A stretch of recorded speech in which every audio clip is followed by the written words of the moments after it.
The Metaphysics of Morals, written by Immanuel Kant, narrated by Bruno Belmar. Preface. Ancient Greek philosophy was divided into three sciences: physics, ethics, and logic. This division is perfectly suitable to the nature of the thing, and the only improvement that can be made in it is to add the principle on which it is based, so that we may both satisfy ourselves of its completeness and also be able to determine correctly the necessary subdivisions. All rational knowledge is either material or formal. The former considers some object. The latter is concerned only with the form of the understanding and of the reason itself, and with the universal laws of thought in general without distinction of its objects. Formal philosophy is called logic. Material philosophy, however, has to do with determinate objects, and the laws to which they are subject is again twofold, for these laws are either laws of nature or of freedom. The science of the former is physics, that of the latter ethics. They are also called natural philosophy and moral philosophy, respectively. Logic cannot have any empirical part, that is, a part in which the universal and necessary laws of thought should rest on grounds taken from experience. Otherwise, it would not be logic, i.e., a canon for the understanding or the reason, valid for all thought and capable of demonstration. Natural and moral philosophy, on the contrary, can each have their empirical part, since the former has to determine the laws of nature as an object of experience, the latter the laws of the human will, so far as it is affected by nature. The former, however, being laws according to which everything does happen, the latter laws according to which everything ought to happen. Ethics, however, must also consider the conditions under which what ought to happen frequently does not. We may call all philosophy empirical, so far as it is based on grounds of experience. On the other hand, that which delivers its doctrines from a priori principles alone we may call pure philosophy. When the latter is merely formal, it is logic. If it is restricted to definite objects of the understanding, it is metaphysic. In this way, there arises the idea of a twofold metaphysic: a metaphysic of nature and a metaphysic of morals. Physics will thus have an empirical and also a rational part. It is the same with ethics, but here the empirical part might have the special name of practical anthropology, the name morality being appropriated to the rational part. All trades, arts, and handiworks have gained by division of labor. Namely, when, instead of one man doing everything, each confines himself to a certain kind of work distinct from others in the treatment it requires, so as to be able to perform it with greater facility and in the greatest perfection. Where the different kinds of work are not distinguished and divided, where everyone is a jack of all trades, there manufactures remain still in the greatest barbarism. It might deserve to be considered whether pure philosophy in all its parts does not require a man specially devoted to it, and whether it would not be better for the whole business of science if those who, to please the tastes of the public, are wont to blend the rational and empirical elements together, mixed in all sorts of proportions unknown to themselves, and who call themselves independent thinkers, giving the name of minute philosophers to those who apply themselves to the rational part only. If these, I say, were warned not to carry on two employments together which differ widely in the treatment they demand, for each of which perhaps a special talent is required, and the combination of which in one person only produces bunglers. But I only ask here whether the nature of science does not require that we should always carefully separate the empirical from the rational part, and prefix to physics proper, or empirical physics, a metaphysic of nature, and to practical anthropology, a metaphysic of morals, which must be carefully cleared of everything empirical, so that we may know how much can be accomplished by pure reason in both cases, and from what sources it draws this, its a priori teaching, and that whether the latter inquiry is conducted by all moralists, whose name is legion, or only by some who feel a calling thereto. As my concern here is with moral philosophy, I limit the question suggested to this: whether it is not of the utmost necessity to construct a pure thing which is only empirical and which belongs to anthropology? For that such a philosophy must be possible is evident from the common idea of duty and of the moral laws. Everyone must admit that if a law is to have moral force, i.e., to be the basis of an obligation, it must carry with it absolute necessity. That, for example, the precept, "Thou shalt not lie," is not valid for men alone, as if other rational beings had no need to observe it. And so with all the other moral laws properly so called, that, therefore, the basis of obligation must not be sought in the nature of man or in the circumstances in the world in which he is placed, but a priori, simply in the conception of pure reason. And although any other precept which is founded on principles of mere experience may be in certain respects universal, yet in as far as it rests even in the least degree on an empirical basis, perhaps only as to a motive, such a precept, while it may be a practical rule, can never be called a moral law. Thus, not only are moral laws, with their principles, essentially distinguished from every other kind of practical knowledge in which there is anything empirical, but all moral philosophy rests wholly on its pure part. When applied to man, it does not borrow the least thing from the knowledge of man himself, anthropology, but gives laws a priori to him as a rational being. No doubt these laws require a judgment sharpened by experience, in order on the one hand to distinguish in what cases they are applicable, and on the other to procure for them access to the will of the man and effectual influence on conduct, since man is acted on by so many inclinations that, though capable of the idea of a practical pure reason, he is not so easily able to make it effective in concreto in his life. A metaphysic of morals is therefore indispensably necessary, not merely for speculative reasons, in order to investigate the sources of the practical principles which are to be found a priori in our reason, but also because morals themselves are liable to all sorts of corruption, as long as we are without that clue and supreme canon by which to estimate them correctly. For in order that an action should be morally good, it is not enough that it conform to the moral law, but it must also be done for the sake of the law. Otherwise, that conformity is only very contingent and uncertain, since a principle which is not moral, although it may now and then produce actions conformable to the law, will also often produce actions which contradict it. Now, it is only a pure philosophy that we can look for the moral law in its purity and genuineness, and, in a practical matter, this is of the utmost consequence.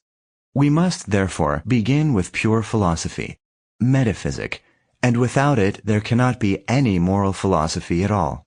That which mingles these pure principles with the empirical does not deserve the name of philosophy. For what distinguishes philosophy from common rational knowledge is that it treats in separate sciences what the latter only comprehends confusedly.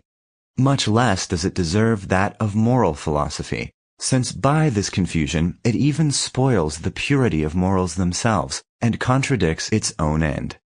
Let it not be thought, however, that what is here demanded is already extant in the propaedeutic prefixed by the celebrated Wolff to his moral philosophy, namely, his so-called general practical philosophy, and that, therefore, we have not to strike into an entirely new field.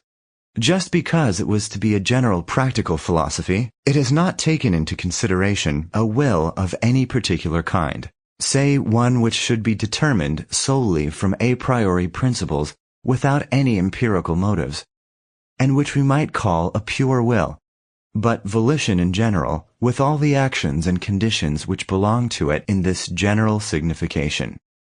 By this it is distinguished from a metaphysic of morals, just as general logic, which treats of the acts and canons of thought in general, is distinguished from transcendental philosophy, which treats of the particular acts and canons of pure thought, i.e., that whose cognitions are altogether a priori. For the metaphysic of morals has to examine the idea and the principles of a possible pure will, and not the acts and conditions of human volition generally, which, for the most part, are drawn from psychology. It is true that moral laws and duty are spoken of in the general moral philosophy, contrary indeed to all fitness. But this is no objection, for in this respect also the authors of that science remain true to their idea of it. They do not distinguish the motives which are prescribed as such by reason alone, altogether a priori, and which are properly moral, from the empirical motives which the understanding raises to general conceptions merely by comparison of experiences. But, without noticing the difference of their sources, and looking on them all as homogeneous, they consider only their greater or less amount. It is in this way they frame their notion of obligation, which, although anything but moral, is all that can be attained in a philosophy which passes no judgment at all on the origin of all possible practical concepts, whether they are a priori or only a posteriori. Intending to publish hereafter a metaphysic of morals, I issue in the first instance these fundamental principles. Indeed, there is properly no other foundation for it than the critical examination of a pure practical reason, just as that of metaphysics is the critical examination of the pure speculative reason, already published. But in the first place, the former is not so absolutely necessary as the latter, because in moral concerns, human reason can easily be brought to a high degree of correctness and completeness, even in the commonest understanding, while on the contrary, in its theoretic but pure use, it is wholly dialectical. And in the second place, if the critique of a pure practical reason is to be complete, it must be possible at the same time to show its identity with the speculative reason in a common principle. For it can ultimately be only one and the same reason, which has to be distinguished merely in its application.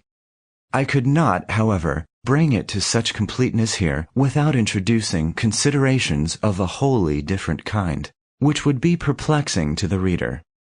On this account, I have adopted the title of Fundamental Principles of the Metaphysic of Morals, instead of that of A Critical Examination of the Pure Practical Reason.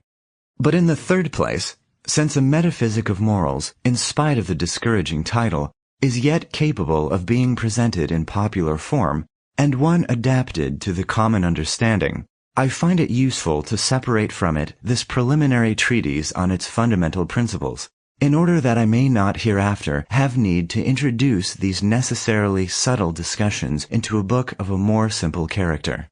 The present treatise is, however, nothing more than the investigation and establishment of the supreme principle of morality, and this alone constitutes a study complete in itself, and one which ought to be kept apart from every other moral investigation.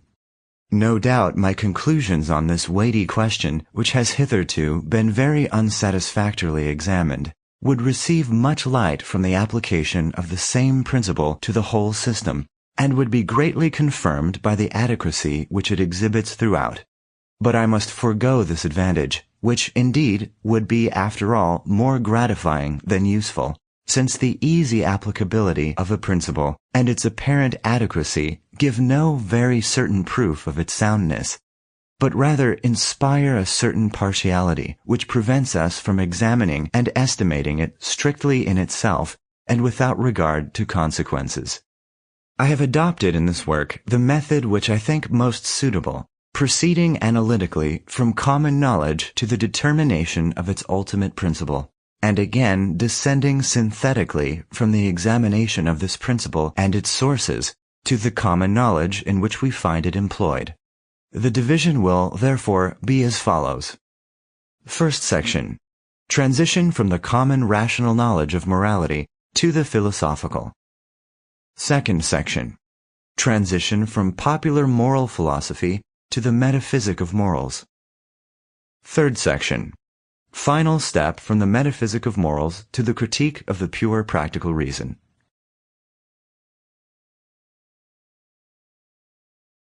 First section. Transition from the common rational knowledge of morality to the philosophical. Nothing can possibly be conceived in the world, or even out of it, which can be called good without qualification except a good will. Intelligence, wit, judgment, and the other talents of the mind, however they may be named, or courage, resolution, perseverance, as qualities of temperament, are undoubtedly good and desirable in many respects. But these gifts of nature may also become extremely bad and mischievous if the will which is to make use of them, and which therefore constitutes what is called character, is not good. It is the same with the gifts of fortune. Power, riches, honor, even health, and the general well-being and contentment with one's condition, which is called happiness, inspire pride, and often presumption, if there is not a good will to correct the influence of these on the mind. And with this also to rectify the whole principle of acting and adapt it to its end.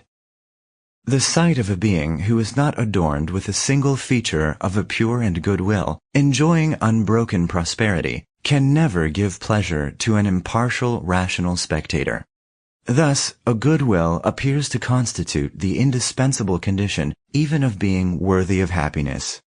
There are even some qualities which are of service to this good will itself, and may facilitate its action, yet which have no intrinsic unconditional value, but always presuppose a good will. And this qualifies the esteem that we justly have for them, and does not permit us to regard them as absolutely good. Moderation in the affections and passions, self-control, and calm deliberation are not only good in many respects, but even seem to constitute part of the intrinsic worth of the person. But they are far from deserving to be called good without qualification, although they have been so unconditionally praised by the ancients. For without the principles of good will, they may become extremely bad, and the coolness of a villain not only makes him far more dangerous, but also directly makes him more abominable in our eyes than he would have been without it.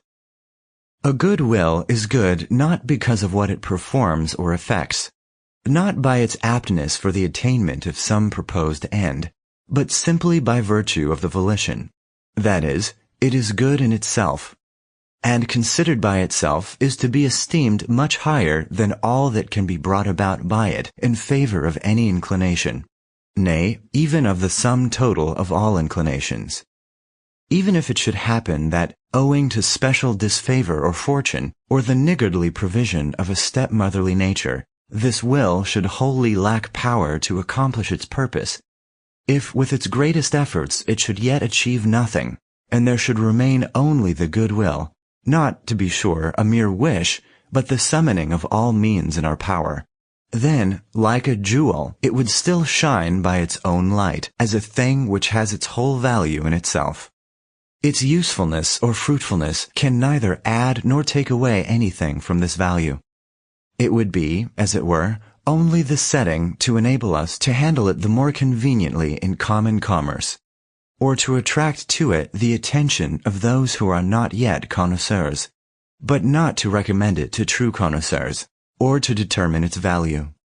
There is, however, something so strange in this idea of the absolute value of the mere will, in which no account is taken of its utility, that, notwithstanding the thorough assent of even common reason to the idea, yet a suspicion must arise that it may perhaps really be the product of mere high-flown fancy, and that we may have misunderstood the purpose of nature in assigning reason as the governor of our will. Therefore, we will examine this idea from this point of view. In the physical constitution of an organized being, that is, a being adapted suitably to the purposes of life, we assume it as a fundamental principle that no organ for any purpose will be found but what is also the fittest and best adapted for that purpose. Now, in a being which has reason and a will, if the proper object of nature were its conservation, its welfare, in a word, its happiness, then nature would have hit upon a very bad arrangement in selecting the reason of the creature to carry out this purpose. For all the actions which the creature has to perform with a view to this purpose, and the whole rule of its conduct, would be far more surely prescribed to it by instinct, and that end would have been attained thereby much more certainly than it ever can be by reason. Should reason have been communicated to this favored creature over and above, it must only have served it to contemplate the happy constitution of its nature, to admire it, to congratulate itself thereon, and to feel thankful for it to the beneficent cause, but not that it should subject its desires to that weak and elusive guidance and meddle bunglingly with the purpose of nature. In a word, nature would have taken care that reason should not break forth into practical exercise, nor have the presumption, with its weak insight, to think out for itself the plan of happiness and of the means of attaining it. Nature would not only have taken on herself the choice of the ends, but also of the means, and with wise foresight would have entrusted both to instinct. And, in fact, we find that the more a cultivated reason applies itself with deliberate purpose to the enjoyment of life and happiness, so much the more does the man fail of true satisfaction. And from this circumstance there arises in many, if they are candid enough to confess it, a certain degree of misology, that is, hatred of reason, especially in the case of those who are most experienced in the use of it.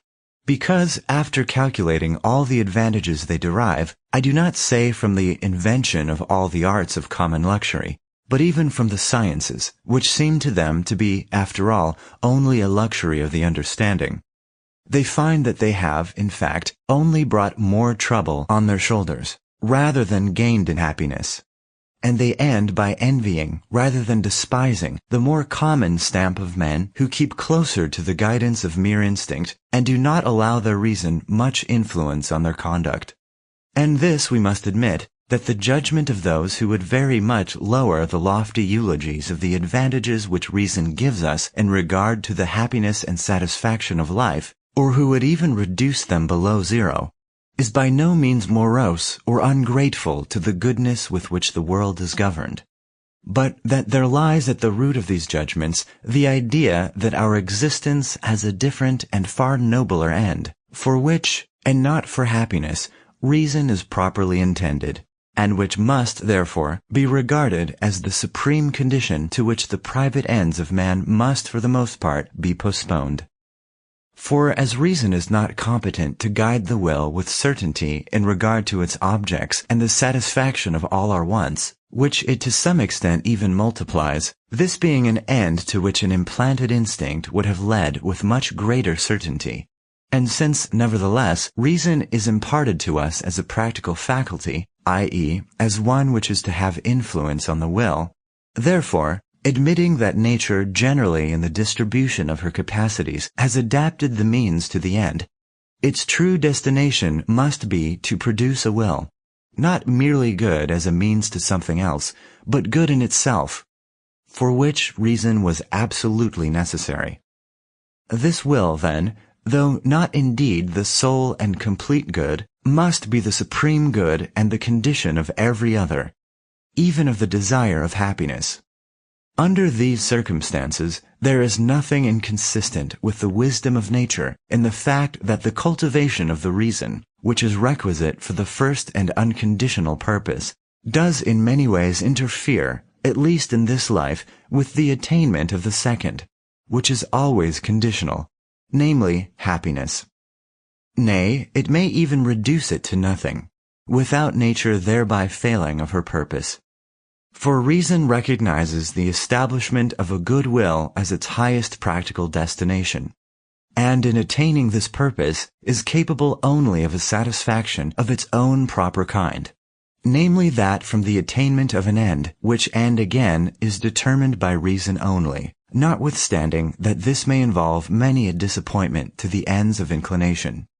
We have, then, to develop the notion of a will which deserves to be highly esteemed for itself, and is good without a view to anything further, a notion which exists already in the sound natural understanding, requiring rather to be cleared up than to be taught, and which, in estimating the value of our actions, always takes the first place and constitutes the condition of all the rest. In order to do this, we will take the notion of duty, which includes that of a good will, although implying certain subjective restrictions and hindrances.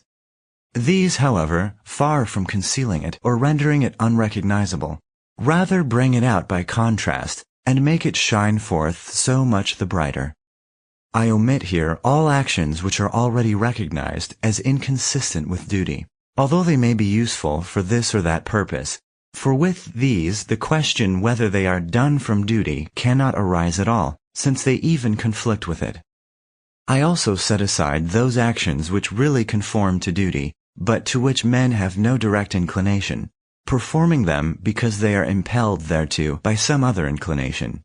For in this case, we can readily distinguish whether the action which agrees with duty is done from duty or from a selfish view. It is much harder to make this distinction when the action accords with duty, and the subject has, besides, a direct inclination to it. For example, it is always a matter of duty that a dealer should not overcharge an inexperienced purchaser. And wherever there is much commerce, the prudent tradesman does not overcharge, but keeps a fixed price for everyone, so that a child buys of him as well as any other. Men are thus honestly served.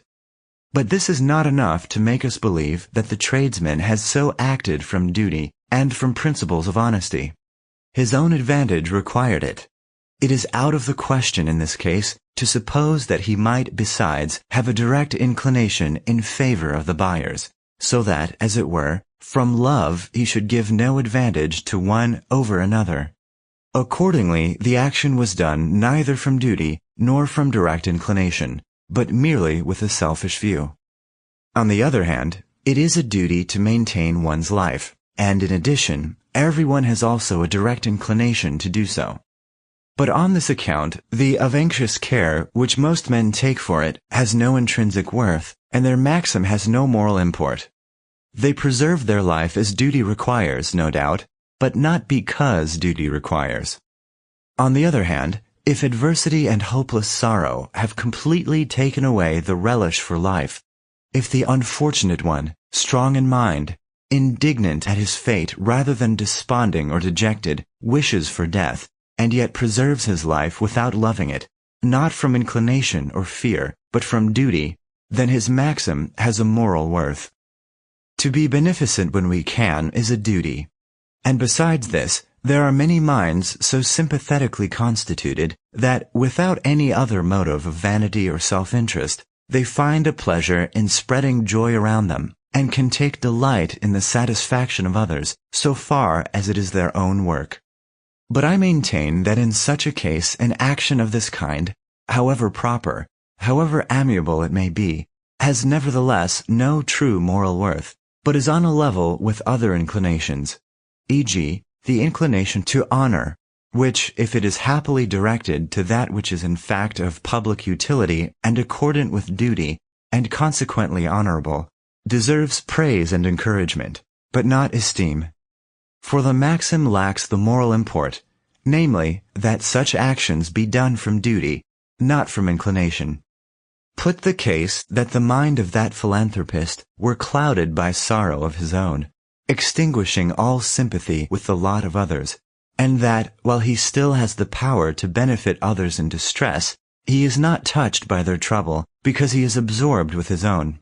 And now suppose that he tears himself out of this dead insensibility and performs the action without any inclination to it, but simply from duty. Then first has his action in general moral worth. Further still, if nature has put little sympathy in the heart of this or that man, if he, supposed to be an upright man, is by temperament cold and indifferent to the sufferings of others, perhaps because in respect of his own he is provided with the special gift of patience and fortitude, and supposes or even requires that others should have the same, and such a man would certainly not be the meanest product of nature. But if nature had not specially framed him for a philanthropist, would he not still find in himself a source from whence to give himself a far higher worth than that of a good-natured temperament could be? Unquestionably. It is just in this case that the moral worth of the character is brought out, which is incomparably the highest of all, namely, that he is beneficent, not from inclination, but from duty. To secure one's own happiness is a duty, at least indirectly. For discontent with one's condition, under a pressure of many anxieties and amidst unsatisfied wants, might easily become a great temptation to transgression of duty. But here again, without looking to duty, all men have already the strongest and most intimate inclination to happiness. because it is just in this idea that all inclinations are combined in one total. But the precept of happiness is often of such a sort that it greatly interferes with some inclinations, and yet a man cannot form any definite and certain conception of the sum of satisfaction of all of them, which is called happiness. It is not then to be wondered at that a single inclination, definite both as to what it promises and as to the time within which it can be gratified, is often able to overcome such a fluctuating idea, and that a gouty patient, for instance, can choose to enjoy what he likes and to suffer what he may, since, according to his calculation, on this occasion at least, he has not sacrificed the enjoyment of the present moment to a possibly mistaken expectation of a happiness which is supposed to be found in health. But even in this case, if the general desire for happiness did not influence his will, and supposing that in his particular case health was not a necessary element in his calculation, there yet remains in this, as in all other cases, this law, namely, that he should promote his happiness not from inclination, but from duty, and by this would his conduct first acquire true moral worth. It is in this manner, undoubtedly, that we are to understand those passages of Scripture also in which we are commanded to love our neighbor, even our enemy. For love, as an affection, cannot be commanded, but beneficence for duty's sake may, even though we are not impelled to it by any inclination, nay, are even repelled by a natural and unconquerable aversion. This is practical love, and not pathological. A love which is seated in the will, and not in the propensions of sense, in principles of action, and not of tender sympathy. And it is this love alone which can be commanded. The second proposition is that an action done from duty derives its moral worth not from the purpose which is to be attained by it, but from the maxim by which it is determined, and therefore does not depend on the realization of the object of the action, but merely on the principle of volition by which the action has taken place, without regard to any object of desire.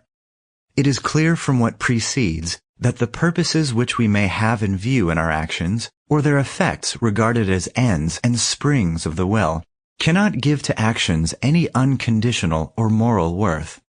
In what, then, can their worth lie, if it is not to consist in the will and in reference to its expected effect? It cannot lie anywhere but in the principle of the will without regard to the ends which can be attained by the action. For the will stands between its a priori principle, which is formal, and its a posteriori spring, which is material, as between two roads.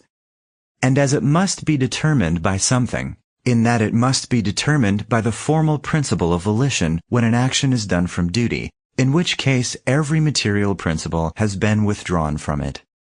The third proposition, which is a consequence of the two preceding, I would express thus: duty is the necessity of acting from respect for the law.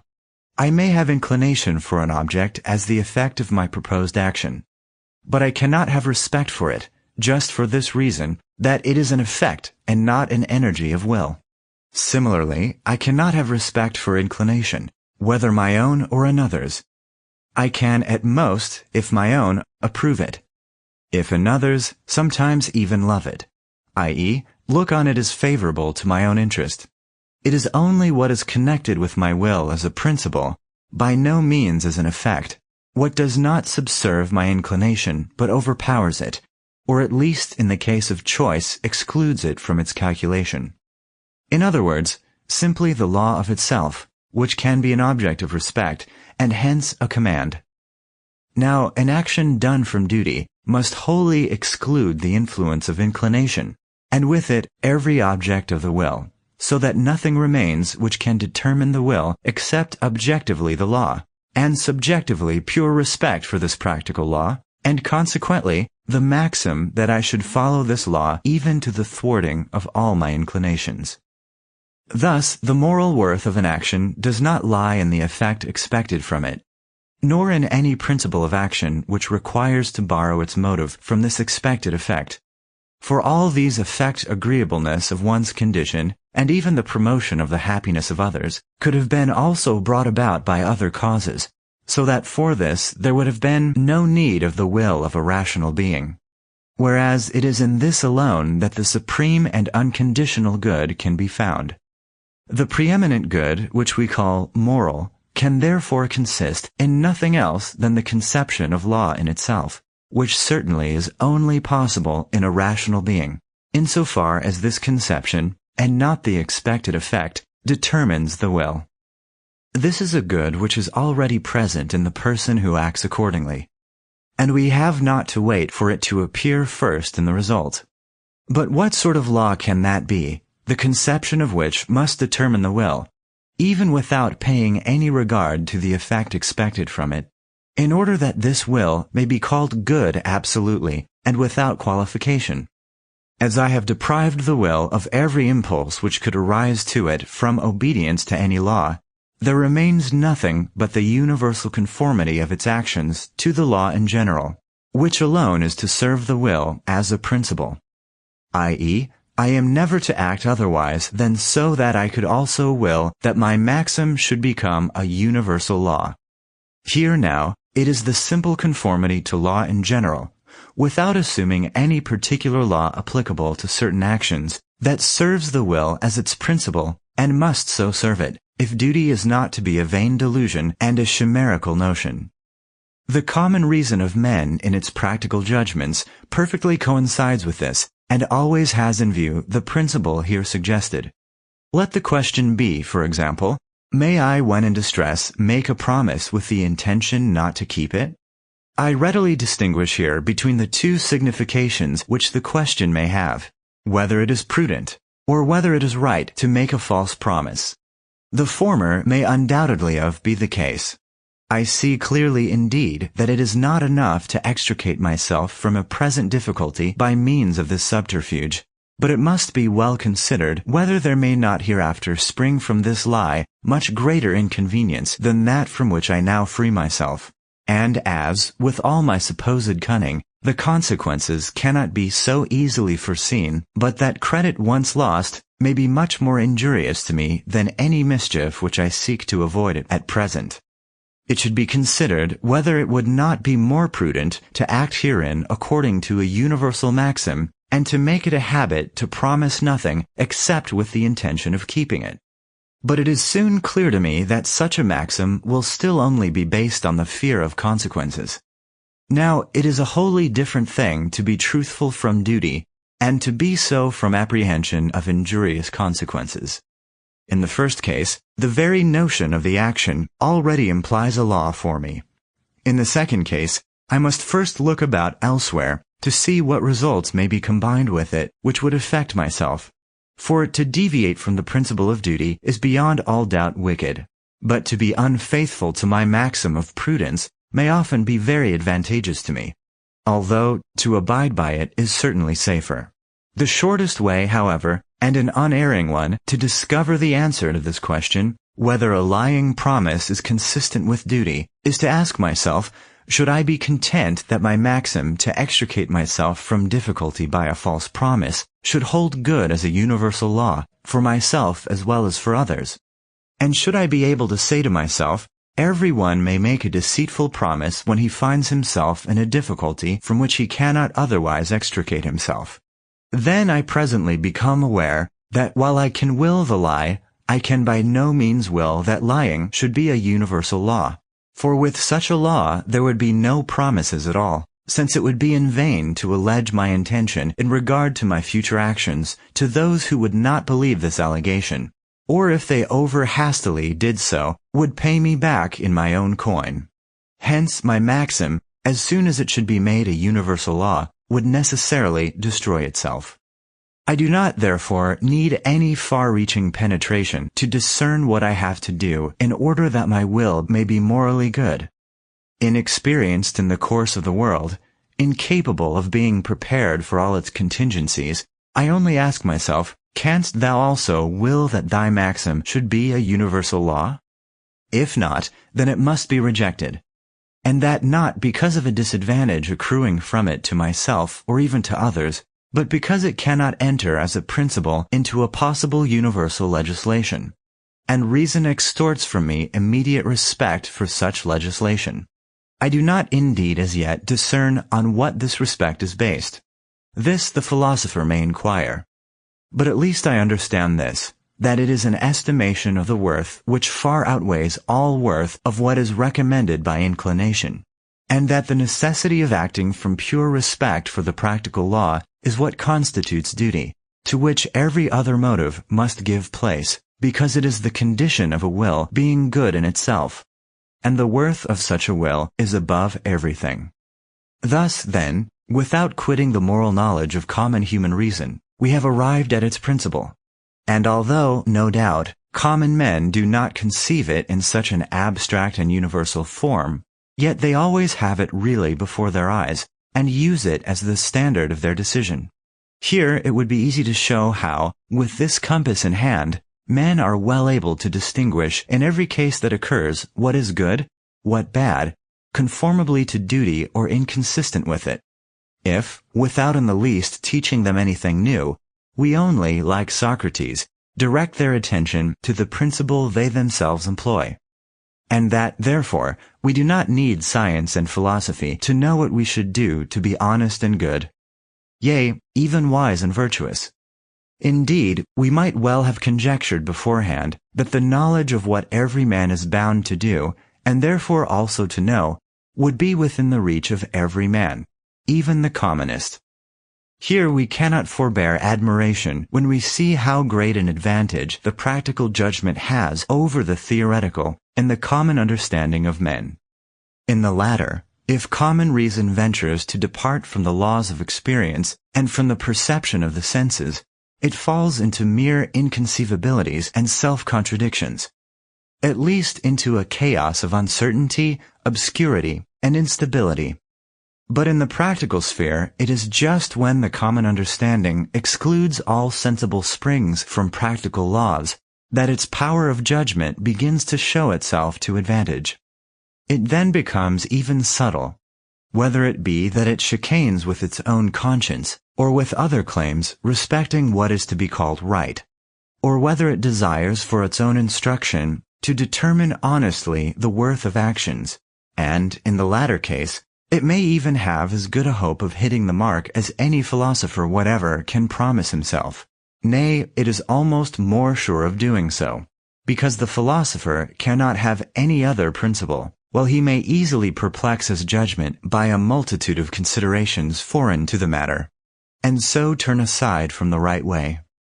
Would it not therefore be wiser in moral concerns to acquiesce in the judgment of common reason, or at most only to call in philosophy for the purpose of rendering the system of morals more complete and intelligible, and its rules more convenient for use, especially for disputation, but not so as to draw off the common understanding from its happy simplicity, or to bring it by means of philosophy into a new path of inquiry and instruction? Innocence is indeed a glorious thing. Only, on the other hand, it is very sad that it cannot well maintain itself, and is easily seduced. On this account, even wisdom, which otherwise consists more in conduct than in knowledge, yet has need of science, not in order to learn from it, but to secure for its precepts admission and permanence. Against all the commands of duty which reason represents to man as so deserving of respect, he feels in himself a powerful counterpoise in his wants and inclinations, the entire satisfaction of which he sums up under the name of happiness. Now, reason issues its commands unyieldingly, without promising anything to the inclinations, and, as it were, with disregard and contempt for these claims, which are so impetuous, and at the same time so plausible, and which will not allow themselves to be suppressed by any command. Hence there arises a natural dialectic, i.e., a disposition to argue against these strict laws of duty, and to question their validity, or at least their purity and strictness, and if possible, to make them more accordant with our wishes and inclinations, that is to say, to corrupt them at their very source, and entirely to destroy their worth, a thing which even common practical reason cannot ultimately call good. Thus is the common reason of man compelled to go out of its sphere, and to take a step into the field of a practical philosophy, not to satisfy any speculative want, which never occurs to it as long as it is content to be mere sound reason, but even on practical grounds, in order to attain in it information and clear instruction respecting the source of its principle, and the correct determination of it in opposition to the maxims which are based on wants and inclinations, so that it may escape from the perplexity of opposite claims and not run the risk of losing all genuine moral principles through the equivocation into which it easily falls. Thus, when practical reason cultivates itself, there insensibly arises in it a dialectic which forces it to seek aid in philosophy, just as happens to it in its theoretic use. And in this case, therefore, as well as in the other, it will find rest nowhere but in a thorough critical examination of our reason.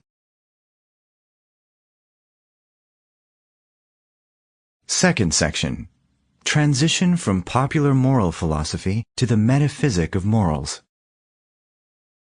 If we have hitherto drawn our notion of duty from the common use of our practical reason, it is by no means to be inferred that we have treated it as an empirical notion. On the contrary, if we attend to the experience of men's conduct, we meet frequent and, as we ourselves allow, just complaints that one cannot find a single certain example of the disposition to act from pure duty. Although many things are done in conformity with what duty prescribes, it is nevertheless always doubtful whether they are done strictly from duty, so as to have a moral worth. Hence, there have at all times been philosophers who have altogether denied that this disposition actually exists at all in human actions, and have ascribed everything to a more or less refined self-love. Not that they have on that account questioned the soundness of the conception of morality. On the contrary, they spoke with sincere regret of the frailty and corruption of human nature, which, though noble enough to take its rule an idea so worthy of respect, is yet weak to follow it, and employs reason, which ought to give it the law, only for the purpose of providing for the interest of the inclinations, whether singly or at the best in the greatest possible harmony with one another. In fact, it is absolutely impossible to make out by experience with complete certainty a single case in which the maxim of an action, however right in itself, rested simply on moral grounds and on the conception of duty. Sometimes it happens that with the sharpest self-examination we can find nothing beside the moral principle of duty which could have been powerful enough to move us to this or that action, and to so great a sacrifice. Yet we cannot from this infer with certainty that it was not really some secret impulse of self-love under the false appearance of duty that was the actual determining cause of the will. We like them to flatter ourselves by falsely taking credit for a more noble motive, whereas in fact we can never, even by the strictest examination, get completely behind the secret springs of action. Since, when the question is of moral worth, it is not with the actions which we see that we are concerned, but with those inward principles of them which we do not see. Moreover, we cannot better serve the wishes of those who ridicule all morality as a mere chimera of human imagination, overstepping itself from vanity, than by conceding to them that notions of duty must be drawn only from experience. As from indolence, people are ready to think is also the case with all other notions, or is to prepare for them a certain triumph. I am willing to admit out of love of humanity that even most of our actions are correct. But if we look closer at them, we everywhere come upon the dear self which is always prominent, and it is this they have in view, and not the strict command of duty, which would often require self-denial. Without being an enemy of virtue, a cool observer, one that does not mistake the wish for good, however lively, for its reality, may sometimes doubt whether true virtue is actually found anywhere in the world. And this especially as years increase and the judgment is partly made wiser by experience and partly also more acute in observation.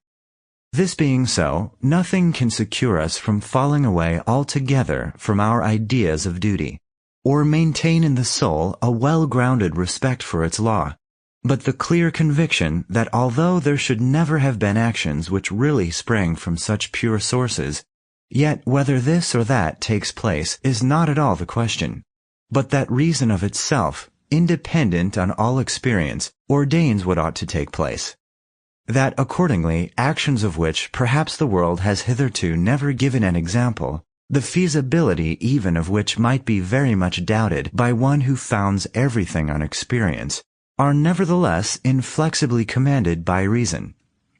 That, e.g., even though there might never yet have been a sincere friend, yet not a whit the less is pure sincerity in friendship required of every man.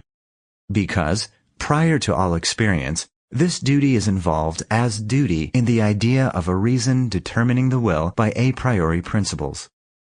When we add further that, unless we deny that the notion of morality has any truth or reference to any possible object, we must admit that its law must be valid, not merely for men, but for all rational creatures generally.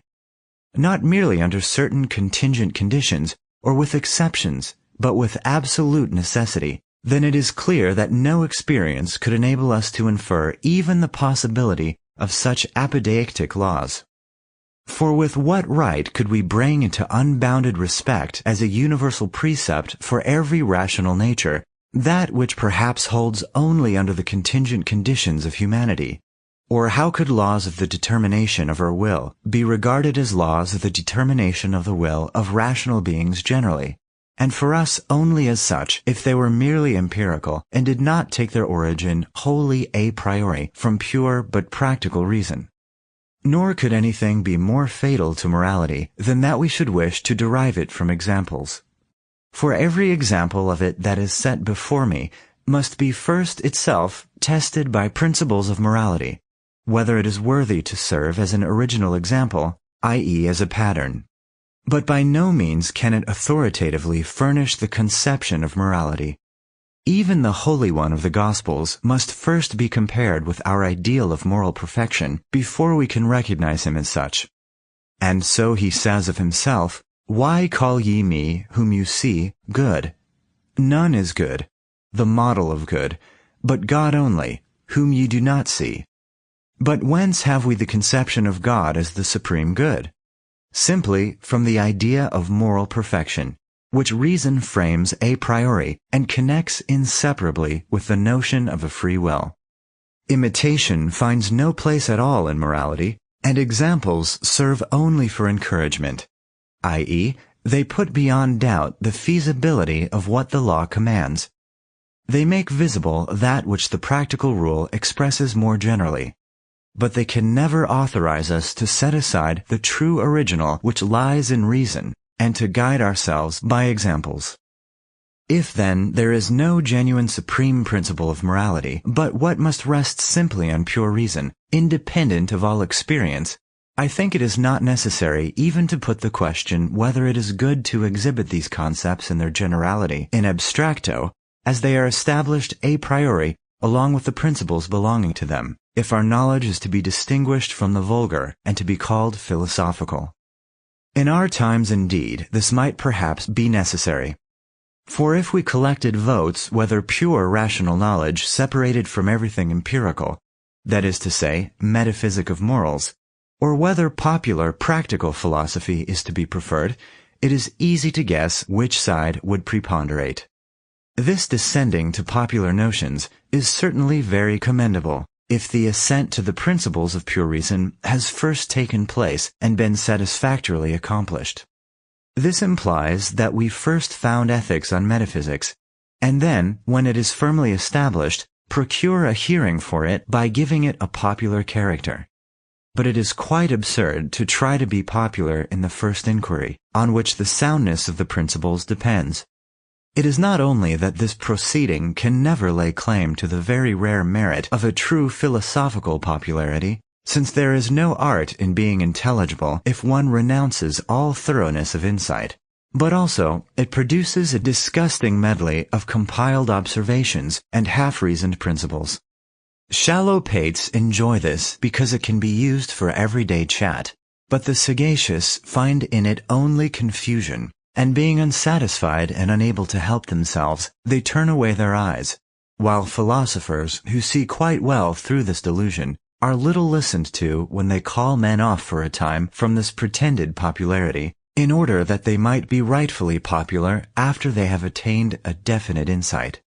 We need only look at the attempts of moralists in that favorite fashion, and we shall find at one time the special constitution of human nature, including, however, the idea of a rational nature generally, at one time perfection, at another happiness, her moral sense, there fear of God, a little of this and a little of that, in marvelous mixture, without its occurring to them to ask whether the principles of morality are to be sought in the knowledge of human nature at all, which we can have only from experience, or, if this is not so, if these principles are to be found altogether a priori, free from everything empirical, in pure rational concepts only, and nowhere else, not even in the smallest degree. Then rather to adopt the method of making this a separate inquiry, as pure practical philosophy, or, if one may use a name so decried, as Metaphysics of Morals, to bring it by itself to completeness, and to require the public, which wishes for popular treatment, to await the issue of this undertaking. Such a metaphysic of morals, completely isolated, not mixed with any anthropology, theology, physics, or hyperphysics, and still less with occult qualities, which we might call hypophysical, is not only an indispensable substratum of all sound theoretical knowledge of duties, but is at the same time a desideratum of the highest importance to the actual fulfillment of their precepts. For the pure conception of duty, unmixed with any foreign addition of empirical attractions, and, in a word, the conception of the moral law, exercises on the human heart, by way of reason alone, which first becomes aware with this that it can of itself be practical, an influence so much more powerful than all other springs which may be derived from the field of experience, that, in the consciousness of its worth, it despises the latter, and can by degrees become their master. Whereas a mixed ethics, compounded partly of motives drawn from feelings and inclinations, and partly also of conceptions of reason, must make the mind waver between motives which cannot be brought under any principle, which lead to good only by mere accident, and very often also to evil. From what has been said, it is clear that all moral conceptions have their seat and origin completely a priori in the reason, and that, moreover, in the commonest reason, just as truly as in that which is in the highest degree speculative, that they cannot be obtained by abstraction from any empirical and therefore merely contingent knowledge, that it is just this purity of their origin that makes them worthy to serve as our supreme practical principle, and that just in proportion as we add anything empirical, we detract from their genuine influence and from the absolute value of actions, that it is not only of the greatest necessity in a purely speculative point of view, but is also of the greatest practical importance to derive these notions and laws from pure reason, to present them pure and unmixed, and even to determine the compass of this practical or pure rational knowledge, i.e., to determine the whole faculty of pure practical reason,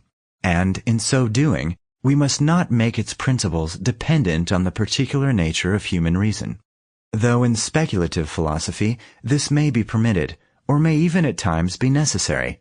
But since moral laws ought to hold good for every rational creature, we must derive them from the general concept of a rational being. In this way, although for its application to man, morality has need of anthropology, yet in the first instance we must treat it independently as pure philosophy, i.e., as metaphysic, complete in itself, a thing which in such distinct branches of science is easily done, knowing well that unless we are in possession of this, it would not only be vain to determine the moral element of duty in right actions for purposes of speculative criticism, but it would be impossible to base morals on their genuine principles, even for common practical purposes, especially of moral instruction, so as to produce pure moral dispositions and to engraft them on men's minds to the promotion of the greatest possible good in the world.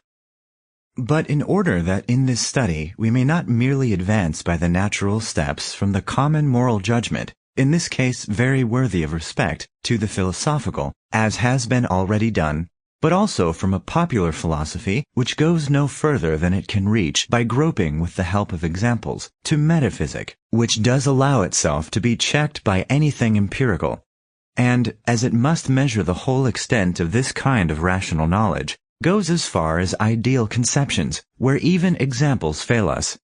We must follow and clearly describe the practical faculty of reason, from the general rules of its determination to the point where the notion of duty springs from it. Everything in nature works according to laws. Rational beings alone have the faculty of acting according to the conception of laws, that is, according to principles, i.e., have a will, since the deduction of actions from principles requires reason. The will is nothing but practical reason. If reason infallibly determines the will, then the actions of such a being, which are recognized as objectively necessary, are subjectively necessary also, i.e., the will is a faculty to choose that only which reason independent of inclination recognizes as practically necessary, i.e., as good. But if reason of itself does not sufficiently determine the will, if the latter is subject also to subjective conditions, particular impulses, which do not always coincide with the objective conditions, in a word, if the will does not in itself completely accord with reason, which is actually the case with men, then the actions which objectively are recognized as necessary are subjectively contingent, and the determination of such a will according to objective laws is obligation. That is to say, the relation of the objective laws to a will that is not thoroughly good is conceived as the determination of the will of a rational being by principles of reason, but which the will from its nature does not of necessity follow, is obligation. The conception of an objective principle, insofar as it is obligatory for a will, is called a command of reason, and the formula of the command is called an imperative. All imperatives are expressed by the word ought, or shall, and thereby indicate the relation of an objective law of reason to a will, which, from its subjective constitution, is not necessarily determined by it, an obligation. They say that something would be good to do or to forbear, but they say it to a will which does not always do a thing because it is conceived to be good to do it. That is practically good, however, which determines the will by means of the conceptions of reason, and consequently not from subjective causes, but objectively, that is, on principles which are valid for every rational being as such. It is distinguished from the pleasant as that which influences the will only by means of sensation from merely subjective causes, valid only for the sense of this or that one, and not as a principle of reason which holds for everyone. A perfectly good will would therefore be equally subject to objective laws of good, but could not be conceived as obliged thereby to act lawfully. Because of itself from its subjective constitution, it can only be determined by the conception of good. Therefore no imperatives hold for the divine will, or in general for a holy will. Ought is here out of place, because the volition is already of itself necessarily in unison with the law. Therefore imperatives are only formulae to express the relation of objective laws of all volition to the subjective imperfection of the will of this or that rational being, e.g., the human will. Now all imperatives command either hypothetically or categorically.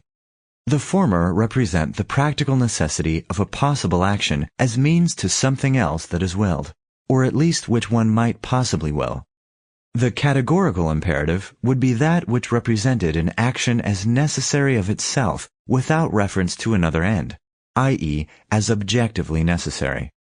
Since every practical law represents a possible action as good, and on this account, for a subject who is practically determinable by reason necessary, all imperatives are formulae determining an action which is necessary according to the principle of a will good in some respects. If now the action is good only as a means to something else, then the imperative is hypothetical. If it is conceived as good in itself, and consequently as being necessarily the principle of a will, and which of itself conforms to reason, then it is categorical. Thus the imperative declares what action possible by me would be good, and presents the practical rule in relation to a will which does not forthwith perform an action simply because it is good, whether because the subject does not always know that it is good, or because, even if it know this, yet its maxims might be opposed to the objective principles of practical reason.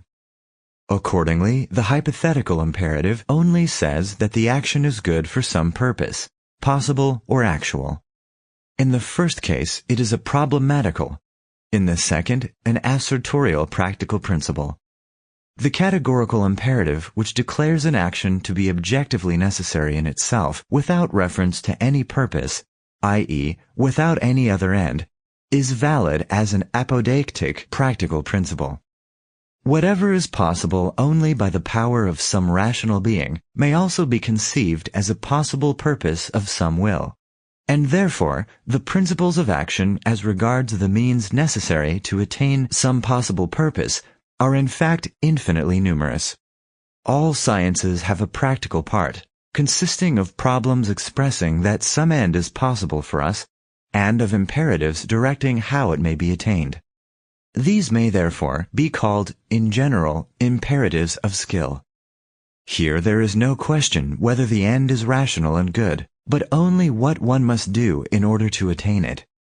The precepts for the physician to make his patient thoroughly healthy, and for a poisoner to ensure certain death, are of equal value in this respect, that each serves to effect its purpose perfectly.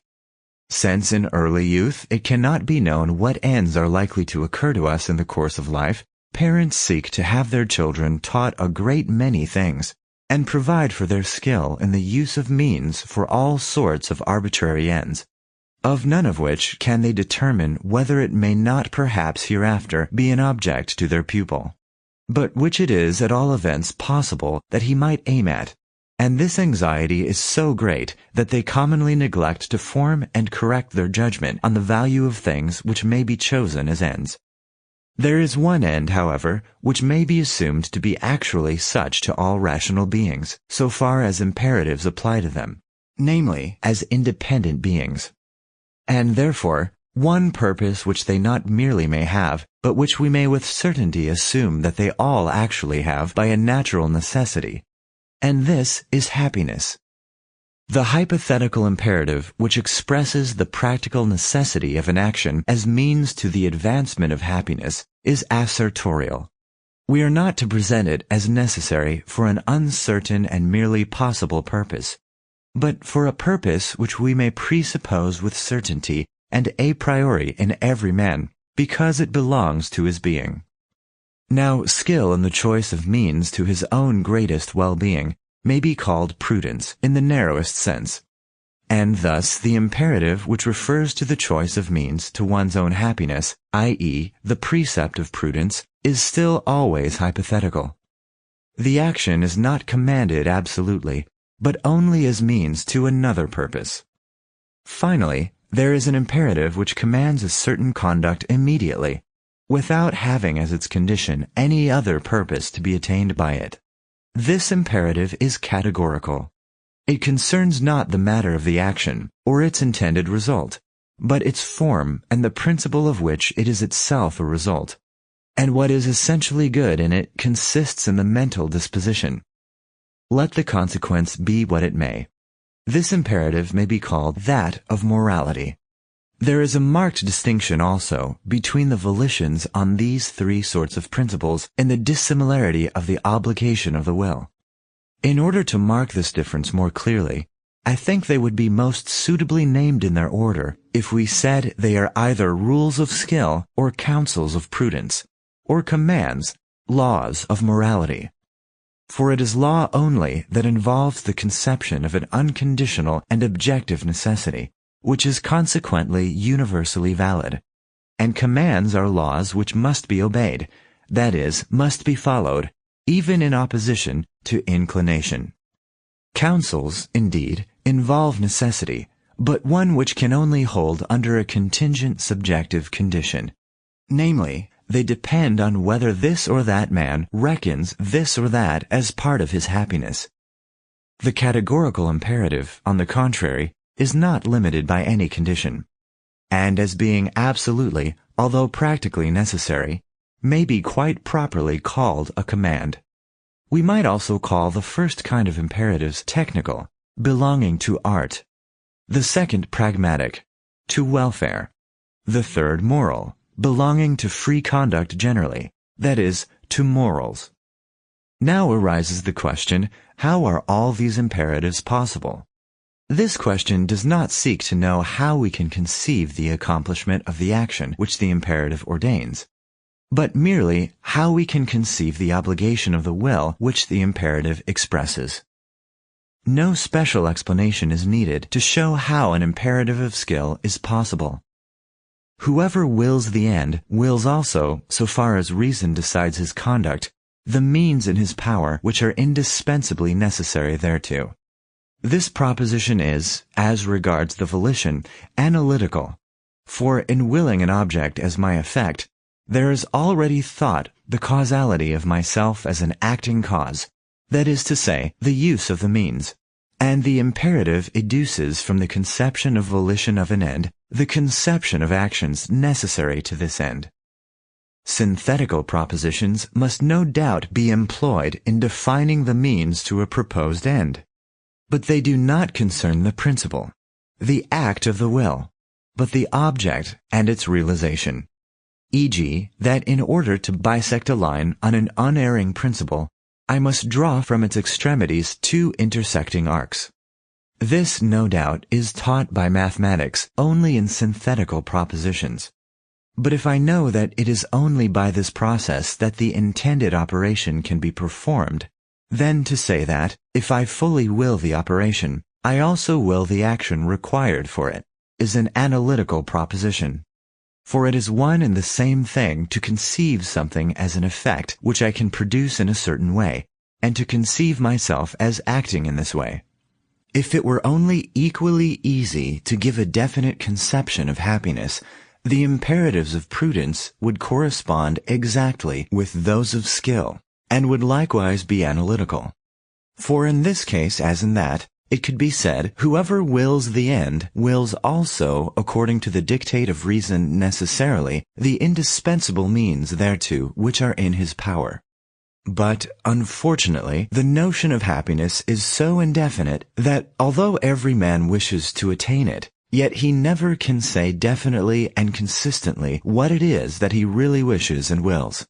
The reason of this is that all the elements which belong to the notion of happiness are altogether empirical, i.e., they must be borrowed from experience, and nevertheless the idea of happiness requires an absolute whole, a maximum of welfare in my present and all future circumstances.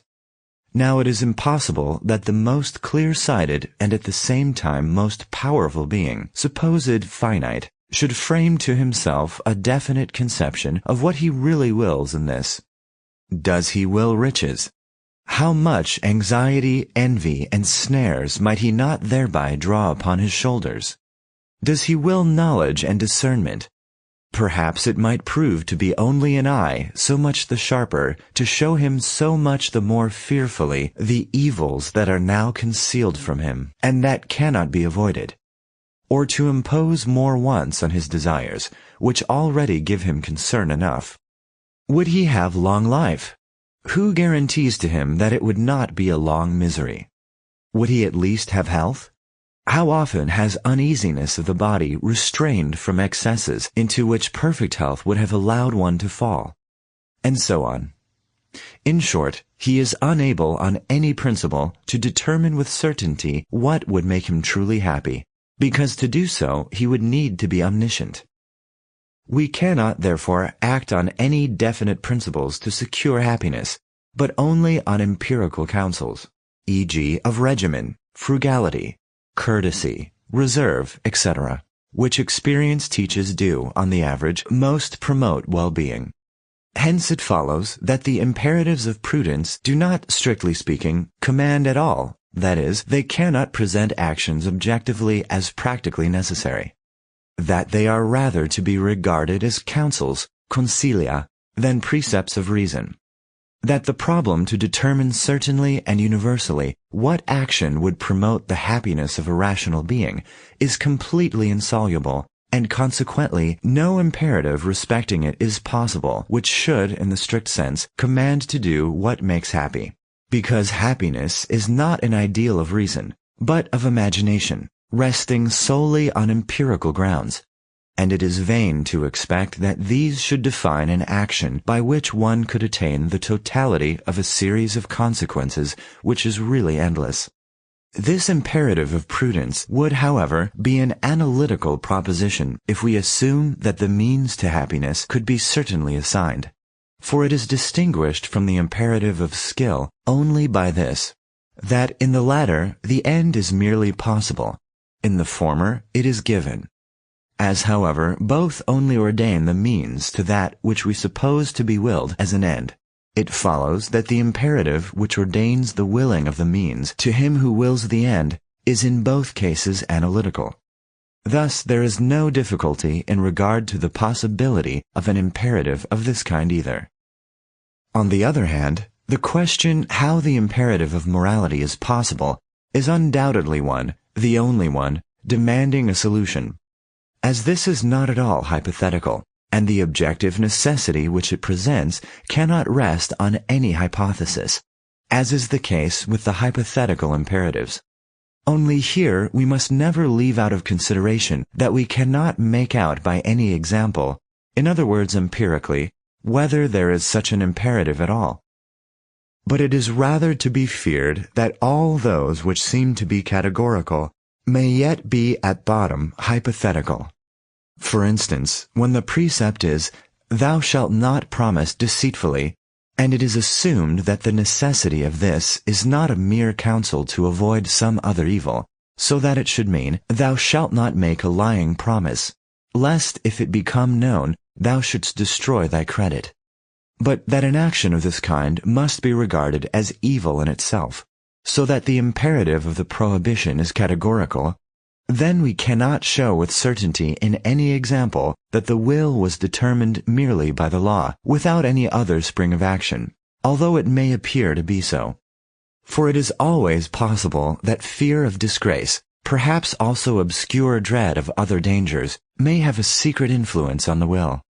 Who can prove by experience the non-existence of a cause, when all that experience tells us is that we do not perceive it? But in such a case, the so-called moral imperative, which as such appears to be categorical and unconditional, would in reality be only a pragmatic precept, drawing our attention to our own interests and merely teaching us to take these into consideration. We shall therefore have to investigate a priori the possibility of a categorical imperative, as we have not in this case the advantage of its reality being given in experience, so that the elucidation of its possibility should be requisite only for its explanation, not for its establishment. In the meantime, it may be discerned beforehand that the categorical imperative alone has the purport of a practical law. All the rest may indeed be called principles of the will, but not laws, since whatever is only necessary for the attainment of some arbitrary purpose may be considered as in itself contingent, and we can at any time be free from the precept if we give up the purpose.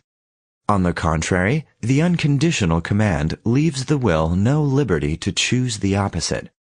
Consequently, it alone carries with it that necessity which we require in a law.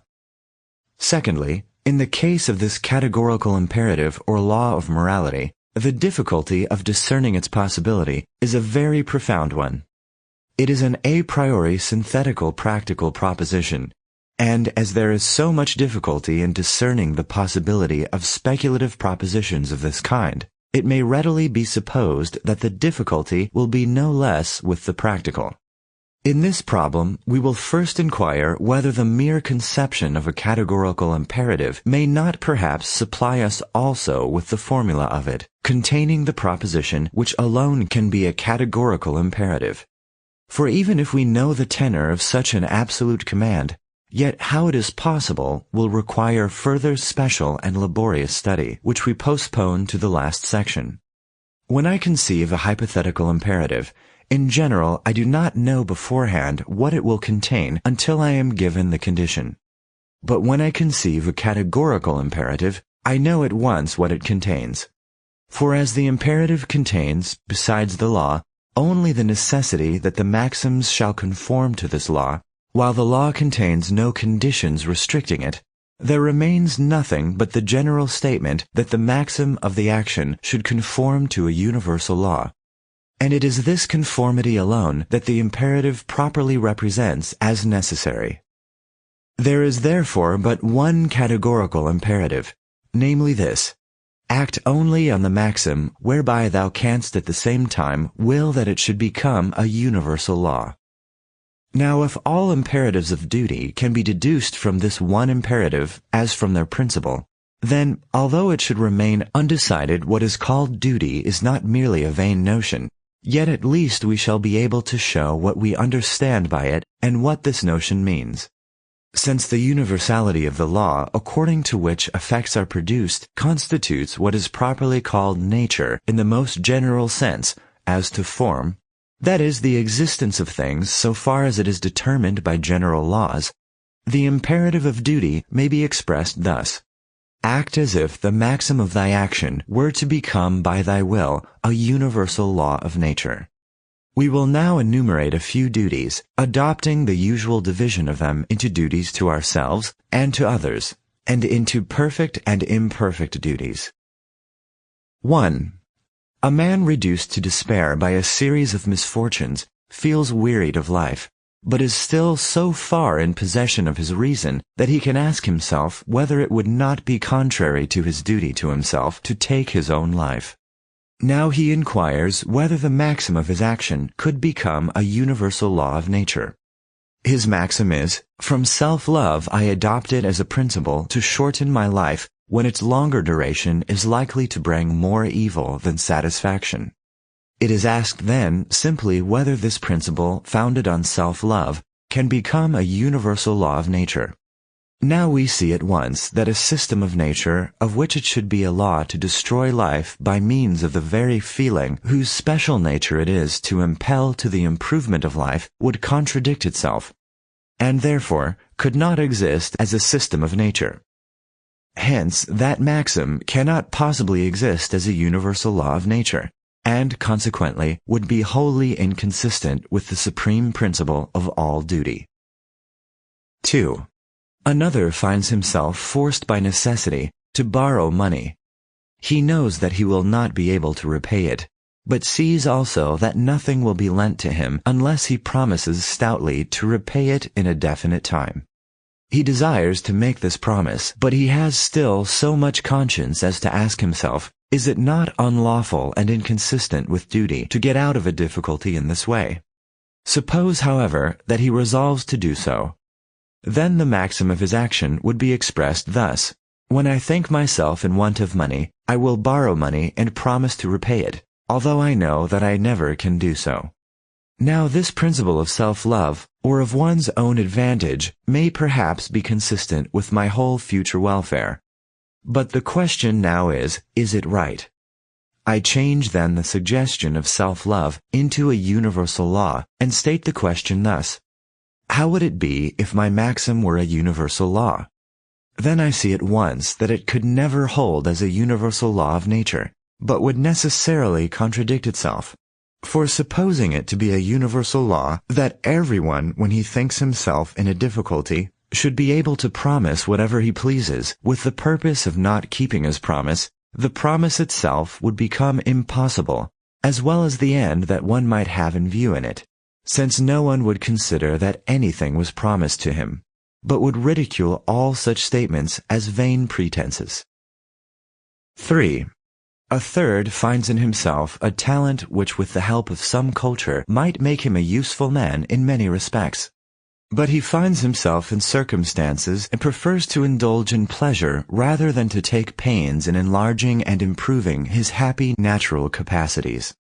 He asks, however, whether his maxim of neglect of his natural gifts, besides agreeing with his inclination to indulgence, agrees also with what is called duty.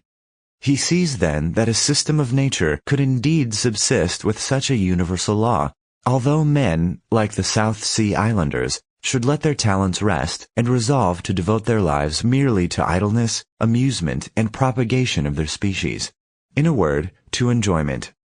But he cannot possibly will that this should be a universal law of nature, or be implanted in us as such by a natural instinct.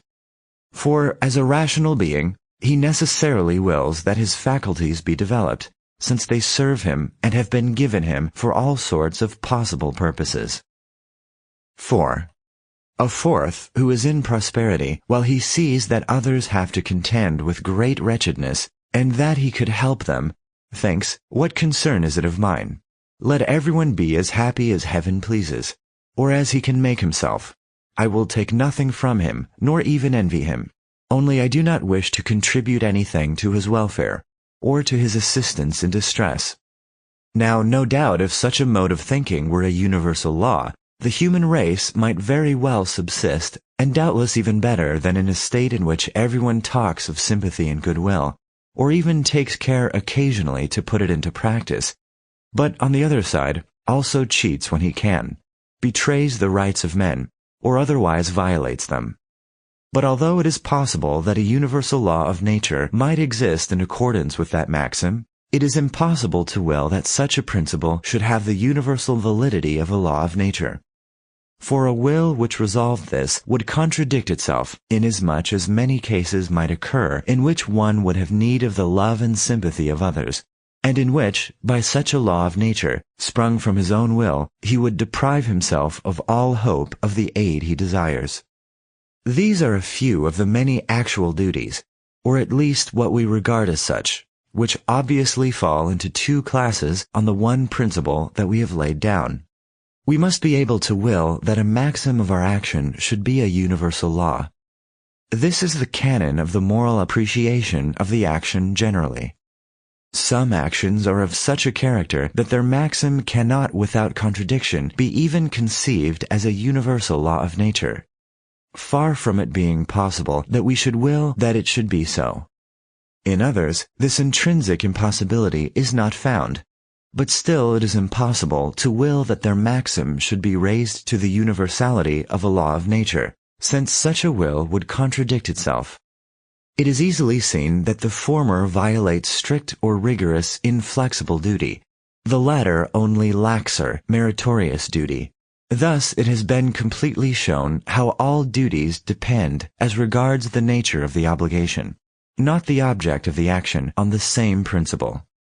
If now we attend to ourselves on occasion of any transgression of duty, we shall find that we in fact do not will that our maxim should be a universal law, for that is impossible for us. On the contrary, we will that the opposite should remain a universal law, only we assume the liberty of making an exception in our own favor, or just for this time only, in favor of our inclination. Consequently, if we considered all cases from one and the same point of view, namely that of reason, we should find a contradiction in our own will, namely, that a certain principle should be objectively necessary as a universal law, and yet subjectively should not be universal, but admit of exceptions. As, however, we at one moment regard our action from the point of view of a will wholly conformed to reason, and then again look at the same action from the point of view of a will affected by inclination, there is not really any contradiction, but an antagonism of inclination to the precept of reason, whereby the universality of the principle is changed into a mere generality, so that the practical principle of reason shall meet the maxim halfway. Now, although this cannot be justified in our own impartial judgment, yet it proves that we do really recognize the validity of the categorical imperative, and, with all respect for it, only allow ourselves a few exceptions, which we think unimportant and forced from us. We have thus established at least this much, that if duty is a conception which is to have any import and real legislative authority for our actions, it can only be expressed in categorical and not at all in hypothetical imperatives. We have also, which is of great importance, exhibited clearly and definitely for every practical application the content of the categorical imperative, which must contain the principle of all duty, if there is such a thing at all. We have not yet, however, advanced so far as to prove a priori that there actually is such an imperative, that there is a practical law which commands absolutely of itself and without any other impulse, and that the following of this law is duty. With the view of attaining to this, it it is of extreme importance to remember that we must not allow ourselves to think of deducing the reality of this principle from the particular attributes of human nature. For duty is to be a practical, unconditional necessity of action. It must therefore hold for all rational beings, to whom an imperative can apply at all, and for this reason only be also a law for all human wills. On the contrary, whatever is deduced from the particular natural characteristics of humanity, from certain feelings and propensions, nay, even if possible, from any particular tendency proper to human reason, and which need not necessarily hold for the will of every rational being, this may indeed supply us with a maxim, but not with a law. With a subjective principle on which we may have a propension and inclination to act, but not with an objective principle on which we should be enjoined to act, even though all our propensions, inclinations, and natural dispositions were opposed to it. In fact, the sublimity and intrinsic dignity of the command in duty are so much the more evident, the less the subjective impulses favor it, and the more they oppose it, without being able in the slightest degree to weaken the obligation of the law or to diminish its validity. Here then we see philosophy brought to a critical position, since it has to be firmly fixed, notwithstanding that it has nothing to support it in heaven or earth. Here it must show its purity as absolute director of its own laws, not the herald of those which are whispered to it by an implanted sense, or who knows what tutelary nature. Although these may be better than nothing, yet they can never afford principles dictated by reason, which must have their source wholly a priori, and thence their commanding authority, expecting everything from the supremacy of the law and the due respect for it, nothing from inclination, or else condemning the man to self-contempt and inward abhorrence. Thus, every empirical element is not only quite incapable of being an aid to the principle of morality, but is even highly prejudicial to the purity of morals. For the proper and inestimable worth of an absolutely good will consists just in this, that the principle of action is free from all influence of contingent grounds which alone experience can furnish. We cannot too much or too often repeat our warning against this lax and even mean habit of thought which seeks for its principle amongst empirical motives and laws. For human reason in its weariness is glad to rest on this pillow, and in a dream of sweet illusions, in which, instead of Juno, it embraces a cloud, it substitutes for morality a bastard, patched up from limbs of various derivation, which looks like anything one chooses to see in it, only not like virtue to one who has once beheld her in her true form. The question then is this: is it a necessary law for all rational beings that they should always judge of their actions by maxims of which they can themselves will that they should serve as universal laws? If it is so, then it must be connected, altogether a priori, with the very conception of the will of a rational being generally. But in order to discover this connection, we must, however reluctantly, take a step into metaphysic, although into a domain of it which is distinct from speculative philosophy, namely the metaphysic of morals.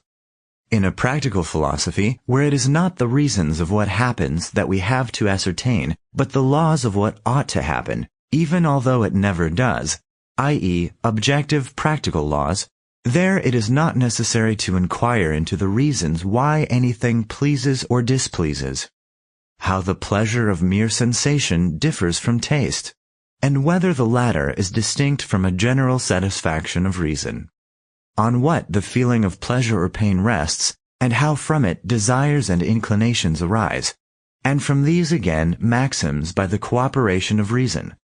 For all this belongs to an empirical psychology, which would constitute the second part of physics, if we regard physics as the philosophy of nature, so far as it is based on empirical laws. But here we are concerned with objective practical laws, and, consequently, with the relation of the will to itself, so far as it is determined by reason alone, in which case whatever has reference to anything empirical is necessarily excluded, since if reason of itself alone determines the conduct, and it is the possibility of this that we are now investigating, it must necessarily do so a priori. The will is conceived as a faculty of determining oneself to action in accordance with the conception of certain laws. And such a faculty can be found only in rational beings. Now that which serves the will as the objective ground of its self-determination is the end, and, if this is assigned by reason alone, it must hold for all rational beings. On the other hand, that which merely contains the ground of possibility of the action of which the effect is the end, this is called the means. The subjective ground of the desire is the spring. The objective ground of the volition is the motive. Hence the distinction between subjective ends which rest on springs and objective ends which depend on motives valid for every rational being. Practical principles are formal when they abstract from all subjective ends. They are material when they assume these, and therefore particular springs of action. The ends which a rational being proposes to himself at pleasure as effects of his actions, material ends, are all only relative, for it is only their relation to the particular desires of the subject that gives them their worth, which therefore cannot furnish principles universal and necessary for all rational beings and for every volition. That is to say, practical laws. Hence, all these relative ends can give rise only to hypothetical imperatives. Supposing, however, that there were something whose existence has in itself an absolute worth, something which, being an end in itself, could be a source of definite laws, then in this and this alone would lie the source of a possible categorical imperative, i.e., a practical law.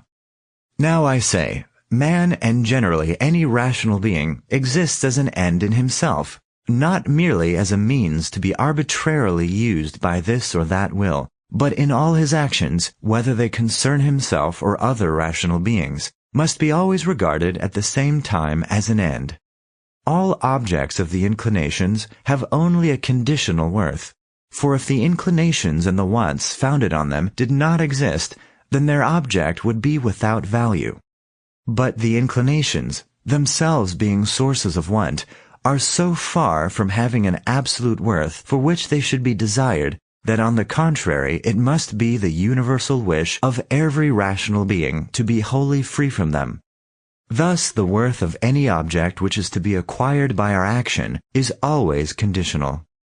Beings whose existence depends not on our will, but on nature's, have nevertheless, if they are irrational beings, only a relative value as means, and are therefore called things.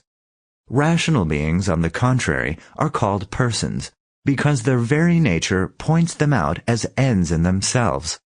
That is, as something which must not be used merely as means, and so far, therefore, restricts freedom of action, and is an object of respect.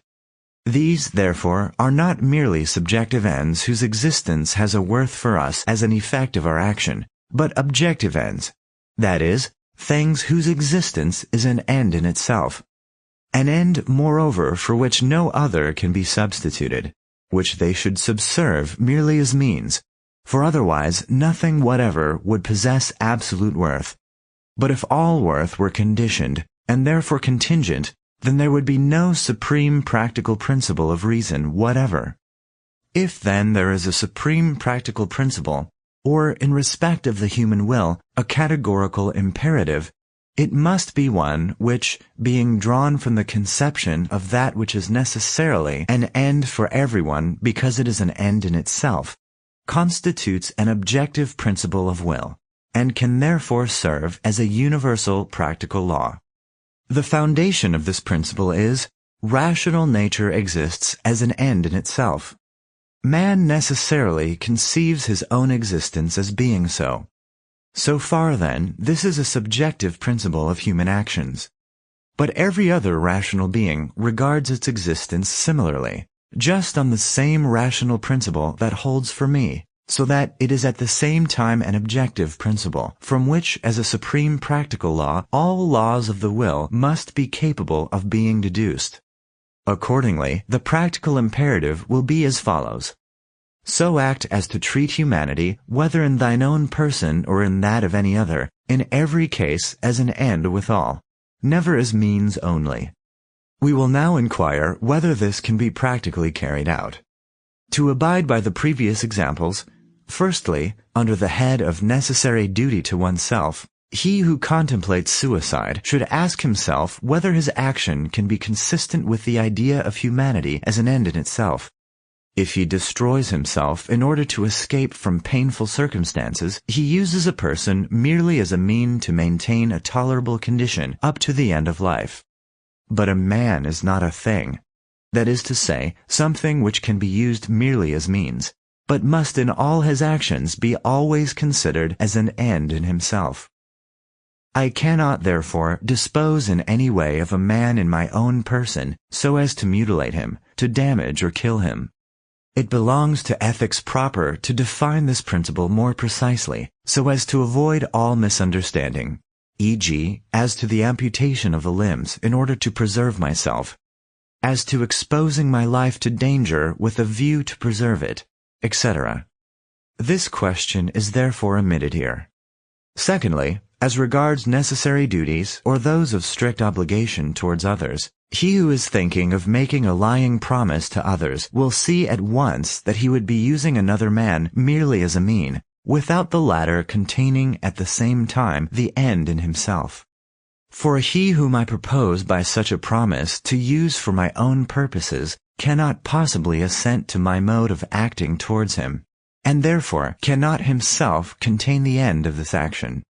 The violation of the principle of humanity in other men is more obvious if we take in examples of attacks on the freedom and property of others. For then it is clear that he who transgresses the rights of men intends to use the person of others merely as a means, without considering that as rational beings they ought always to be esteemed also as ends. That is, as beings who must be capable of containing in themselves the end of the very same action. Thirdly, as regards contingent, meritorious duties to oneself, it is not enough that the action does not violate humanity in our own person as an end in itself. It must also harmonize with it. Now there are in humanity capacities of greater perfection, which belong to the end that nature has in view in regard to humanity in ourselves as the subject. To neglect these might perhaps be consistent with the maintenance of humanity as an end in itself, but not with the advancement of this end. Fourthly, as regards meritorious duties towards others, the natural end which all men have is their own happiness. Now, humanity might indeed subsist, although no one should contribute anything to the happiness of others, provided he did not intentionally withdraw anything from it. But after all, this would only harmonize negatively, not positively, with humanity as an end in itself, if everyone does not also endeavor, as far as in him lies, to forward the ends of others. For the ends of any subject which is an end in himself ought as far as possible to be my ends also, if that conception is to have its full effect with me. This principle, that humanity and generally every rational nature is an end in itself, which is the supreme limiting condition of every man's freedom of action, is not borrowed from experience. Firstly, because it is universal, applying as it does to all rational beings whatever, and experience is not capable of determining anything about them. Secondly, because it does not present humanity as an end to man, subjectively, that is, as an object which men do of themselves actually adopt as an end, but as an objective end, which must as a law constitute the supreme limiting condition of all our subjective ends. Let them be what we will. It must therefore spring from pure reason. In fact, the objective principle of all practical legislation lies, according to the first principle, in the rule and its form of universality which makes it capable of being a law. Say, e.g., a law of nature. But the subjective principle is the end. Now, by the second principle, the subject of all ends is each rational being, inasmuch as it is an end in itself. Hence it follows the third practical principle of the will, which is the ultimate condition of its harmony with universal practical reason, namely, the idea of the will of every rational being as a universally legislative will. On this principle, all maxims are rejected which are inconsistent with the will being itself universal legislator. Thus the will is not subject simply to the law, but so subject that it must be regarded as itself giving the law, and, on this ground only, subject to the law, of which it can regard itself as the author. In the previous imperatives, namely, that based on the conception of the conformity of actions to general laws, as in a physical system of nature, and that based on the universal prerogative of rational beings as ends in themselves, these imperatives, just because they were conceived as categorical, excluded from any share in their authority all admixture of any interest as a spring of action. They were, however, only assumed to be categorical, because such an assumption was necessary to explain the conception of duty. But we could not prove independently that there are practical propositions which command categorically, nor can it be proved in this section. One thing, however, could be done, namely, to indicate in the imperative itself by some determinate expression that in the case of volition from duty, all interest is renounced, which is the specific criterion of categorical as distinguished from hypothetical imperatives. This is done in the present third formula of the principle, namely, in the idea of the will of every rational being as a universally legislating will.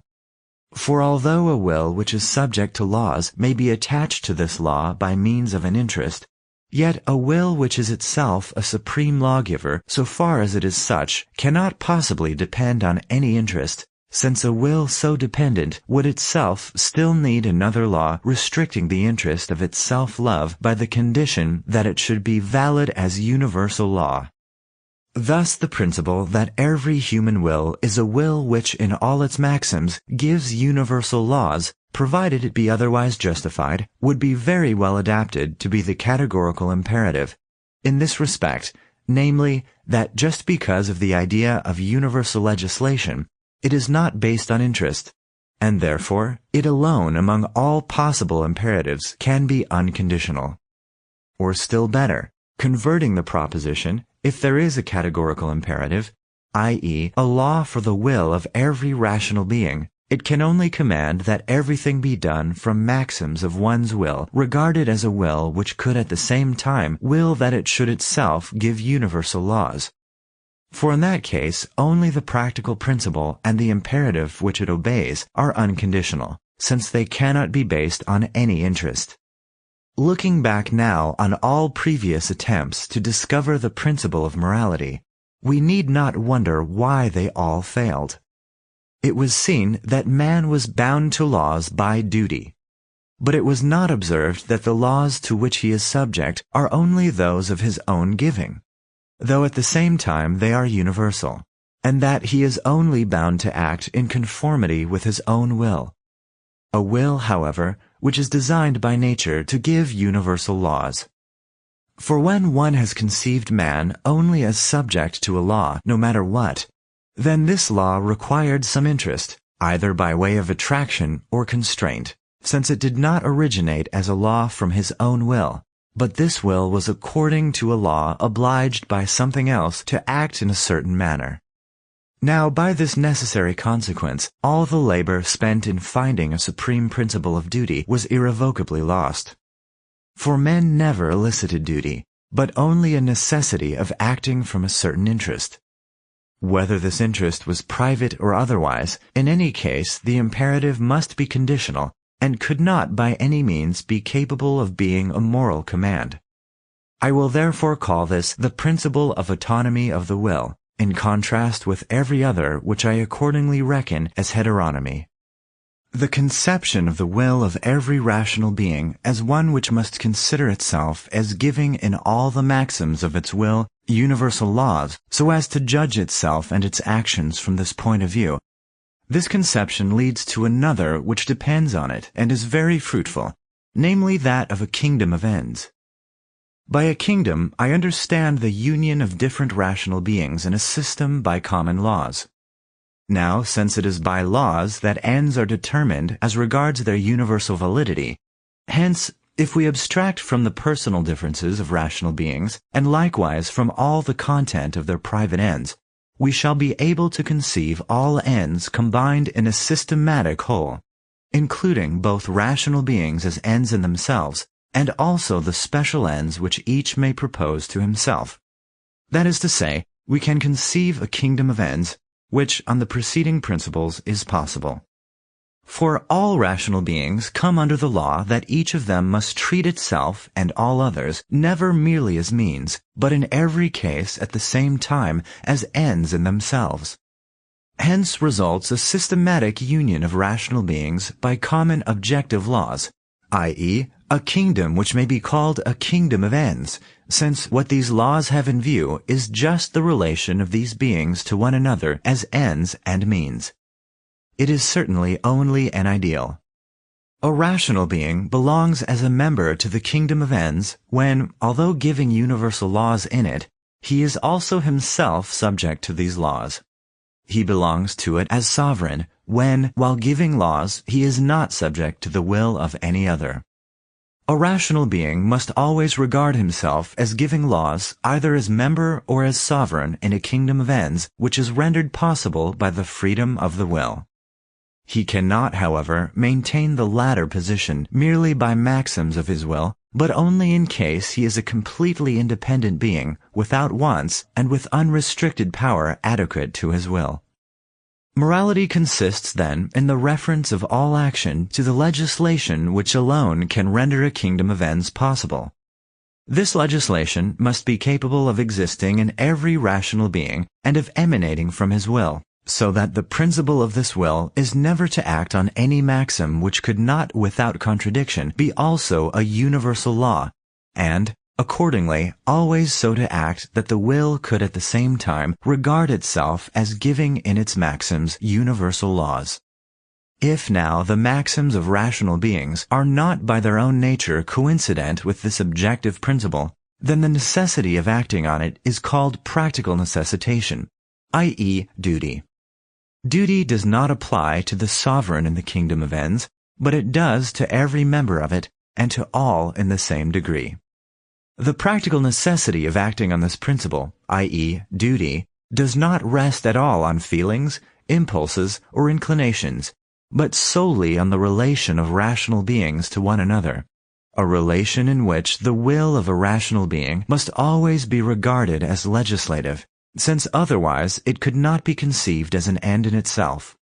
Reason, then, refers every maxim of the will, regarding it as legislating universally, to every other will, and also to every action towards oneself, and this not on account of any other practical motive or any future advantage, but from the idea of the dignity of a rational being, obeying no law but that which he himself also gives. In the kingdom of ends, everything has either value or dignity. Whatever has a value can be replaced by something else which is equivalent. Whatever, on the other hand, is above all value and therefore admits of no equivalent has a dignity. Whatever has reference to the general inclinations and wants of mankind has a market value. Whatever, without presupposing a want, corresponds to a certain taste, that is, to a satisfaction in the mere purposeless play of our faculties, has a fancy value. But that which constitutes the condition under which alone anything can be an end in itself, this has not merely a relative worth, i.e., value, but an intrinsic worth, that is, dignity. Now, morality is the condition under which alone a rational being can be an end in himself, since by this alone it is possible that he should be a legislating member in the kingdom of ends. Thus morality, and humanity as capable of it, is that which alone has dignity. Skill and diligence in labor have a market value. Wit, lively imagination, and humor have fancy value.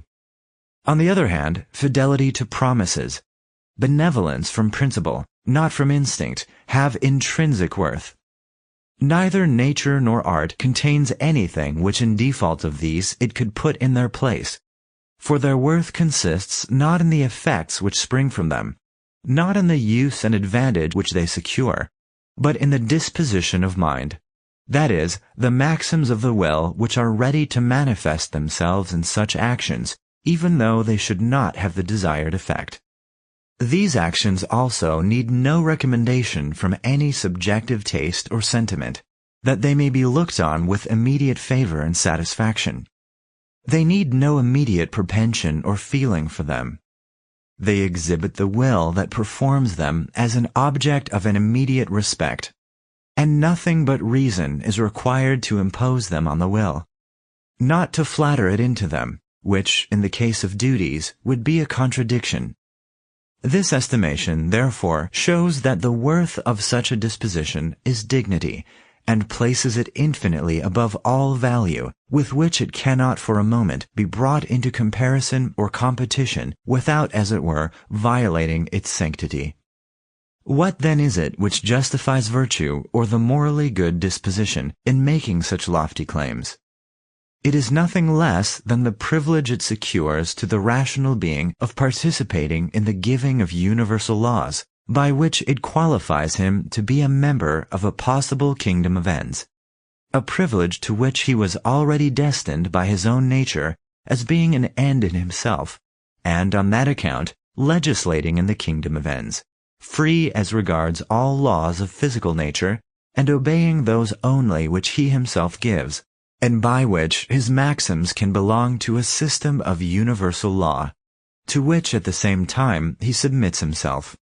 For nothing has any worth except what the law assigns it. Now the legislation itself, which assigns the worth of everything, must for that very reason possess dignity. That is an unconditional incomparable worth, and the word respect alone supplies a becoming expression for the esteem which a rational being must have for it. Autonomy, then, is the basis of the dignity of human and of every rational nature. The three modes of presenting the principle of morality that have been adduced are at bottom only so many formulae of the very same law, and each of itself involves the other two. There is, however, a difference in them, but it is rather subjectively than objectively practical, intended namely to bring an idea of the reason nearer to intuition by means of a certain analogy, and therefore nearer to feeling. All maxims, in fact, have 1. A form consisting in universality, and in this view the formula of the moral imperative is expressed thus, that the maxims must be so chosen as if they were to serve as universal laws of nature. 2. A matter, namely an end, and here the formula says that the rational being, as it is an end by its own nature, and therefore an end in itself, must in every maxim serve as the condition limiting all merely relative and arbitrary ends. 3. A complete characterization of all maxims by means of that formula, namely, that all maxims ought by their own legislation to harmonize with a possible kingdom of ends, as with a kingdom of nature. There is a progress here in the order of the categories of unity of the form of the will, its universality, plurality of the matter, the objects, i.e. the ends, and totality of the system of these. In forming our moral judgment of actions, it is better to proceed always on the strict method and start from the general formula of the categorical imperative. Act according to a maxim which can at the same time make itself a universal law. If, however, we wish to gain an entrance for the moral law, it is very useful to bring one and the same action under the three specified conceptions, and thereby, as far as possible, to bring it nearer to intuition. We can now end where we started at the beginning, namely, with the conception of a will unconditionally good. That will is absolutely good, which cannot be evil. In other words, whose maxim, if made a universal law, could never contradict itself. This principle, then, is its supreme law. Act always on such a maxim as thou canst at the same time will to be a universal law. This is the sole condition under which a will can never contradict itself, and such an imperative is categorical, since the validity of the will as a universal law for possible actions is analogous to the universal connection of the existence of things by general laws, which is the formal notion of nature in general, The categorical imperative can also be expressed thus: act on maxims which can at the same time have for their object themselves as universal laws of nature. Such then is the formula of an absolutely good will. Rational nature is distinguished from the rest of nature by this, that it sets before itself an end. This end would be the matter of every good will. But since in the idea of a will that is absolutely good without being limited by any condition of attaining this or that end, we must abstract wholly from every end to be effected, since this would make every will only relatively good, it follows that in this case the end must be conceived not as an end to be effected, but as an independently existing end. Consequently, it is conceived only negatively, i.e., as that which we must never act against, and which, therefore, must never be regarded merely as means, but must in every volition be esteemed as an end likewise. Now this end can be nothing but the subject of all possible ends, since this is also the subject of a possible absolutely good will. For such a will cannot without contradiction be postponed to any other object. The principle, so act in regard to every rational being, thyself and others, that he may always have place in thy maxim as an end in himself, is accordingly essentially identical with this other. Act upon a maxim which, at the same time, involves its own universal validity for every rational being. For that in using means for every end I should limit my maxim by the condition of its holding good as a law for every subject, this comes to the same thing as that the fundamental principle of all maxims of action must be that the subject of all ends, i.e., the rational being himself, be never employed merely as means, but as the supreme condition restricting the use of all means, that is, in every case as an end likewise. It follows incontestably that to whatever laws any rational being may be subject, he, being an end in himself, must be able to regard himself as also legislating universally in respect of those same laws, since it is just this fitness of his maxims for universal legislation that distinguishes him as an end in himself. Also it follows that this implies his dignity, prerogative, above all mere physical beings, that he must always take his maxims from the point of view which regards himself, and, likewise, every other rational being, as law-giving beings, on which account they are called persons.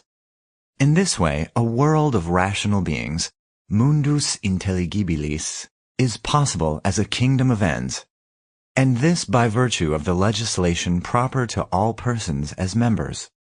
Therefore, every rational being must so act as if he were by his maxims in every case a legislating member in the universal kingdom of ends. The formal principle of these maxims is, so act as if thy maxim were to serve likewise as the universal law of all rational beings. A kingdom of ends is thus only possible on the analogy of a kingdom of nature. The former, however, only by maxims, that is, self-imposed rules. The latter only by the laws of efficient causes acting under necessitation from without. Nevertheless, although the system of nature is looked upon as a machine, yet so far as it has reference to rational beings as its ends, it is given on this account the name of a kingdom of nature. Now such a kingdom of ends would be actually realized by means of maxims conforming to the canon which the categorical imperative prescribes to all rational beings, if they were universally followed. But although a rational being, even if he punctually follows this maxim himself, cannot reckon upon all others being therefore true to the same, nor expect that the kingdom of nature and its orderly arrangements shall be in harmony with him as a fitting member, so as to form a kingdom of ends to which he himself contributes, that is to say, that it shall favor his expectation of happiness, still that law, act according to the maxims of a member of a merely possible kingdom of ends, legislating in it universally, remains in its full force, inasmuch as it commands categorically. And it is just in this that the paradox lies, that the mere dignity of man as a rational creature, without any other end or advantage to be attained thereby, In other words, respect for a mere idea should yet serve as an inflexible precept of the will, and that it is precisely in this independence of the maxim on all such springs of action that its sublimity consists. And it is this that makes every rational subject worthy to be a legislative member in the kingdom of ends. For otherwise he would have to be conceived only as subject to the physical law of his wants. And although we should suppose the kingdom of nature and the kingdom of ends to be united under one sovereign, so that the latter kingdom thereby ceased to be a mere idea and acquired true reality, then it would no doubt gain the accession of a strong spring, but by no means any increase of its intrinsic worth. For the sole absolute lawgiver must, notwithstanding this, be always conceived as estimating the worth of rational beings only by their disinterested behavior, as prescribed to themselves from that idea, the dignity of man, alone. The essence of things is not altered by their external relations, and that which, abstracting from these, alone constitutes the absolute worth of man, is also that by which he must be judged, whoever the judge may be, and even by the Supreme Being. Morality, then, is the relation of actions to the relation of actions' will, that is, to the autonomy of potential universal legislation by its maxims. An action that is consistent with the autonomy of the will is permitted. One that does not agree therewith is forbidden. A will whose maxims necessarily coincide with the laws of autonomy is a holy will, good absolutely. The dependence of a will not absolutely good on the principle of autonomy, moral necessitation, is obligation. This, then, cannot be applied to a holy being. The objective necessity of actions from obligation is called duty. From what has just been said, it is easy to see how it happens that, although the conception of duty implies subjection to the law, we yet ascribe a certain dignity and sublimity to the person who fulfills all his duties.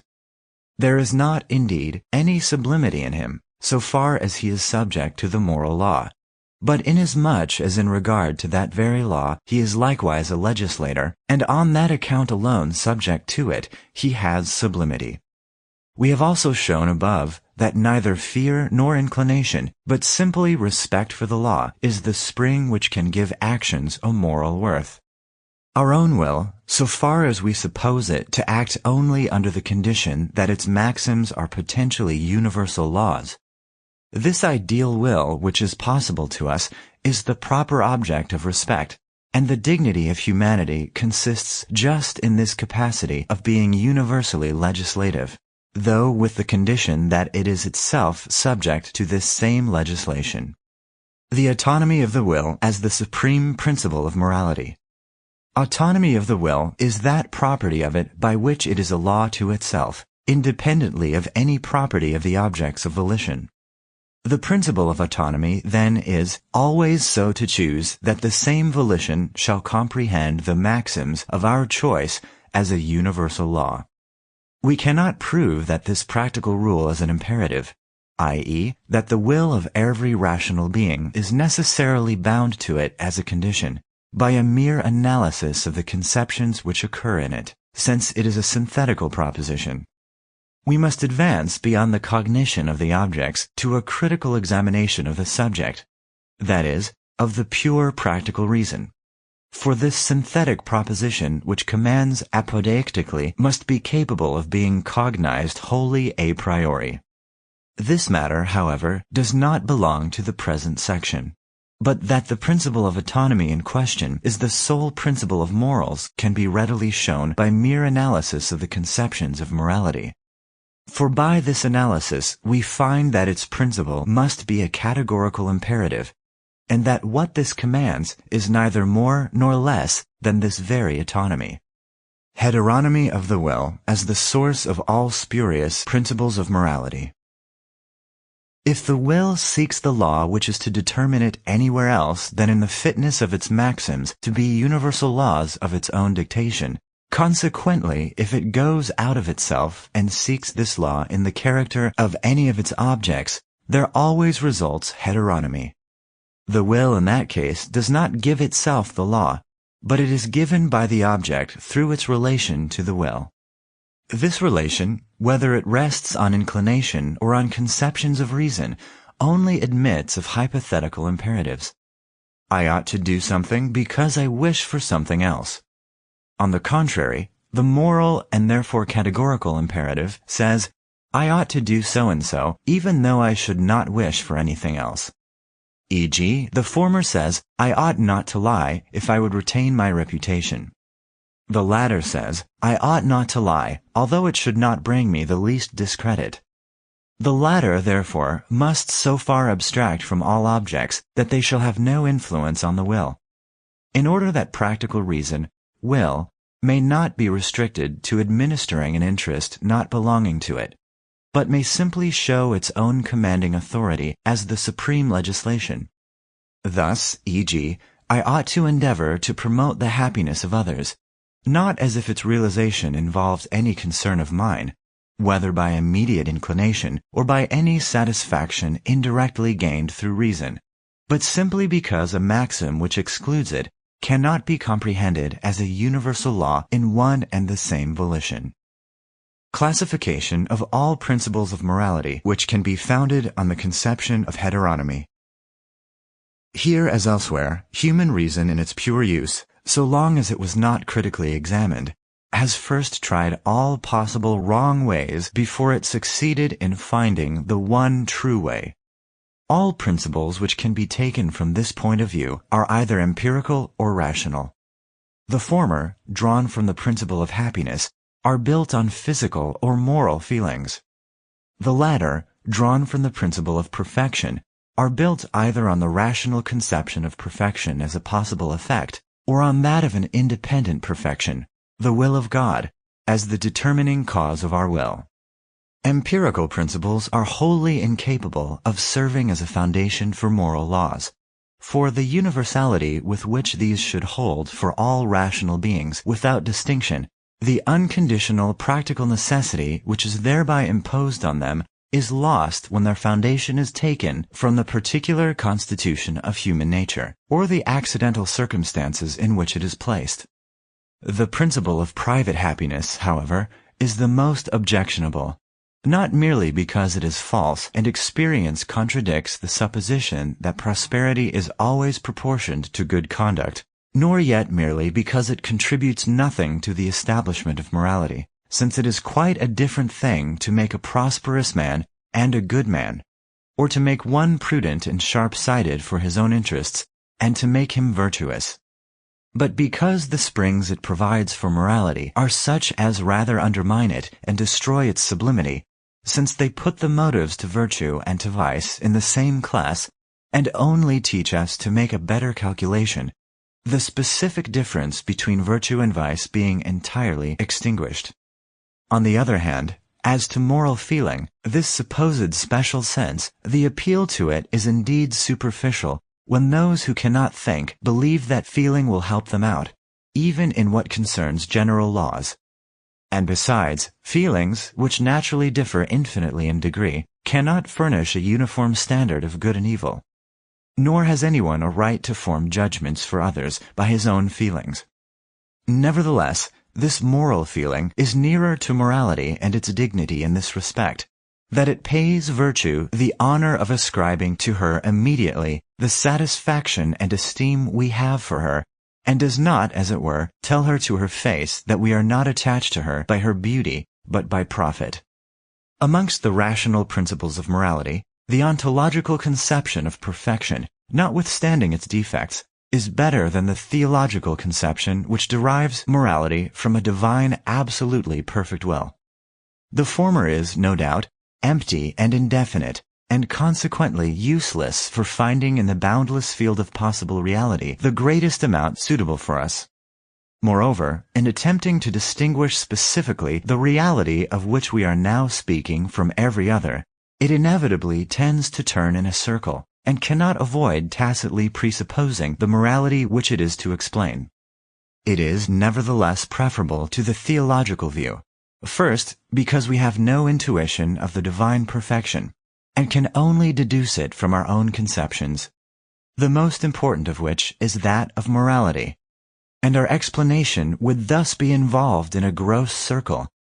And, in the next place, if we avoid this, the only notion of the divine will remaining to us is a conception made up of the attributes of desire of glory and dominion, combined with the awful conceptions of might and vengeance.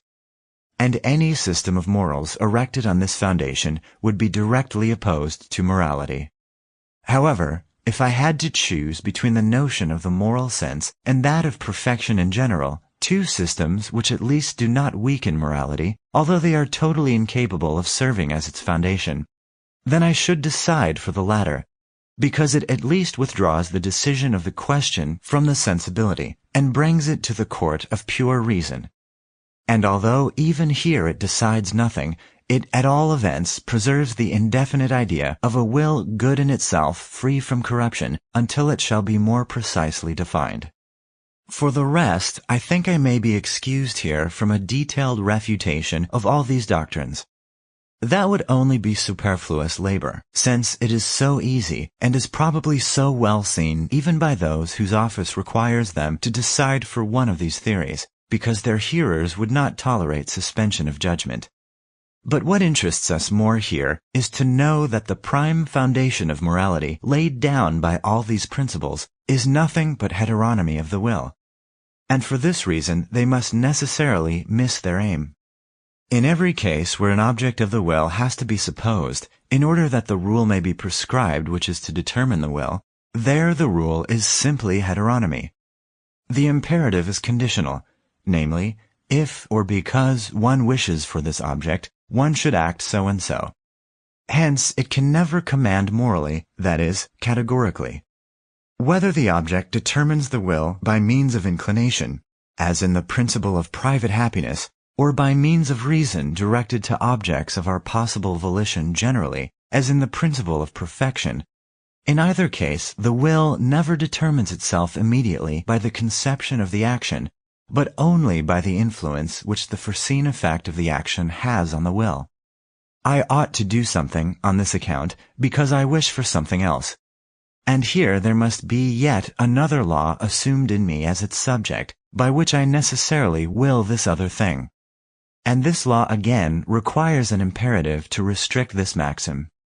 For the influence which the conception of an object within the reach of our faculties can exercise on the will of the subject in consequence of its natural properties depends on the nature of the subject, either the sensibility, inclination and taste, or the understanding and reason, the employment of which is by the peculiar constitution of their nature attended with satisfaction. It follows that the law would be, properly speaking, given by nature, and, as such, it must be known and proved by experience, and would consequently be contingent, and therefore incapable of being an apodeictic practical rule, such as the moral rule must be. Not only so, but it is inevitably only heteronomy. The will does not give itself the law, but is given by a foreign impulse by means of a particular natural constitution of the subject, adapted to receive it. An absolutely good will, then, the principle of which must be a categorical imperative, will be indeterminate as regards all objects, and will contain merely the form of volition generally, and that as autonomy, that is to say, the capability of the maxims of every good will to make themselves a universal law, is itself the only law which the will of every rational being imposes on itself, without needing to assume any spring or interest as a foundation. How such a synthetical practical a priori proposition is possible, and why it is necessary, is a problem whose solution does not lie within the bounds of the metaphysic of morals. And we have not here affirmed its truth, much less professed to have a proof of it in our power. We simply showed by the development of the universally received notion of morality that an autonomy of the will is inevitably connected with it, or rather, is its foundation. Whoever then holds morality to be anything real and not a chimerical idea without any truth, must likewise admit the principle of it that is here assigned. This section, then, like the first, was merely analytical. Now to prove that morality is no creation of the brain, which it cannot be if the categorical imperative, and with it the autonomy of the will, is true, and, as an a priori principle, absolutely necessary. This supposes the possibility of a synthetic use of pure practical reason, which, however, we cannot venture on without first giving a critical examination of this faculty of reason. In the concluding section, we shall give the principal outlines of this critical examination as far as is sufficient for our purpose. Third section. Final step from the Metaphysics of Morals to the critique of the pure practical reason. The concept of freedom is the key that explains the autonomy of the will. The will is a kind of causality belonging to living beings insofar as they are rational. And freedom would be this property of such causality that it can be efficient, independently of foreign causes determining it. Just as physical necessity is the property that the causality of all irrational beings has of being determined to activity by the influence of foreign causes. The preceding definition of freedom is negative, and therefore unfruitful for the discovery of its essence, but it leads to a positive conception which is so much the more full and fruitful. Since the conception of causality involves that of laws, according to which, by something that we call cause, something else, namely the effect, must be produced. Hence, although freedom is not a property of the will depending on physical laws, yet it is not for that reason lawless. On the contrary, it must be a causality acting according to immutable laws, but of a peculiar kind. Otherwise, a free will would be an absurdity. Physical necessity is a heteronomy of the efficient causes, for every effect is possible only according to this law, that something else determines the efficient cause to exert its causality. What else, then, can freedom of the will be but autonomy, that is, the property of the will to be a law to itself? But the proposition, the will is in every action a law to itself, only expresses the principle to act on no other maxim than that which can also have as an object itself as a universal law. Now this is precisely the formula of the categorical imperative, and is the principle of morality, so that a free will and a will subject to moral laws are one and the same. On the hypothesis, then, of freedom of the will, morality, together with its principle, follows from it by mere analysis of the conception. However, the latter is a synthetic proposition, namely, an absolutely good will is that whose maxim can always include itself regarded as a universal law. For this property of its maxim can never be discovered by analyzing the conception of an absolutely good will. Now such synthetic propositions are only possible in this way, that the two cognitions are connected together by their union with the third, in which they are both to be found. The positive concept of freedom furnishes this third cognition, which cannot, as with physical causes, be the nature of the sensible world, in the conception of which we find conjoined the concept of something in relation as cause to something else as effect. We cannot now at once show what this third is, to which freedom points us, and of which we have an idea a priori. Nor can we make intelligible how the concept of freedom is shown to be legitimate from principles of pure practical reason, and with it the possibility of a categorical imperative.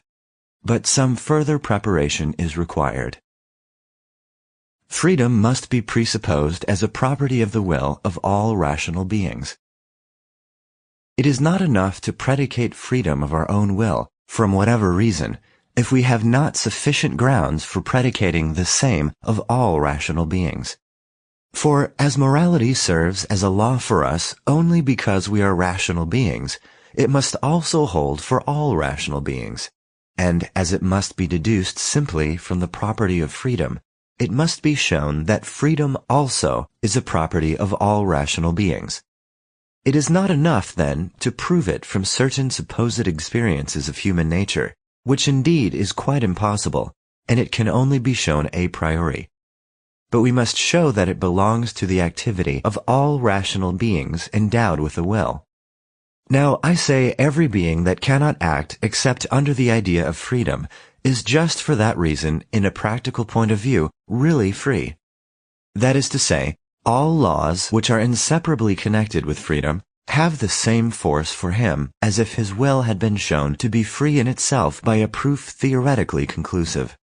Now, I affirm that we must attribute to every rational being which has a will that it has also the idea of freedom, and acts entirely under this idea. For in such a being we conceive a reason that is practical, that is, has causality in reference to its objects.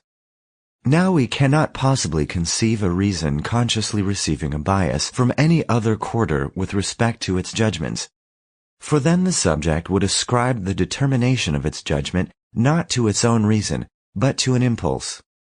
It must regard itself as the author of its principles, independent of foreign influences. Consequently, as practical reason, or as the will of a rational being, it must regard itself as free. That is to say, the will of such a being cannot be a will of its own except under the idea of freedom. This idea must therefore, in a practical point of view, be ascribed to every rational being. Of the interest attaching to the ideas of morality. We have finally reduced the definite conception of morality to the idea of freedom. This latter, however, we could not prove to be actually a property of ourselves or of human nature. Only we saw that it must be presupposed if we would conceive a being as rational and conscious of its causality in respect of its actions, i.e., as endowed with a will. And so we find that on just the same grounds we must ascribe to every being endowed with reason and will this attribute of determining itself to action under the idea of its freedom. Now it resulted also from the presupposition of these ideas that we became aware of a law that the subjective principles of action, i.e., maxims, must always be so assumed that they can also hold as objective, that is, universal principles, and so serve as universal laws of our own dictation. But why then should I subject myself to this principle, and that simply as a rational being, thus also subjecting to it all other being endowed with reason?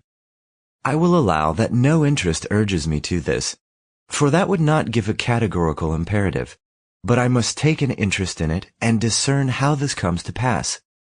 For this properly an I ought is properly an I would, valid for every rational being, provided only that reason determined his actions without any hindrance. But for beings that are in addition affected as we are by springs of a different kind, namely sensibility, and in whose case that is not always done which reason alone would do, for these that necessity is expressed only as an ought, and the subjective necessity is different from the objective.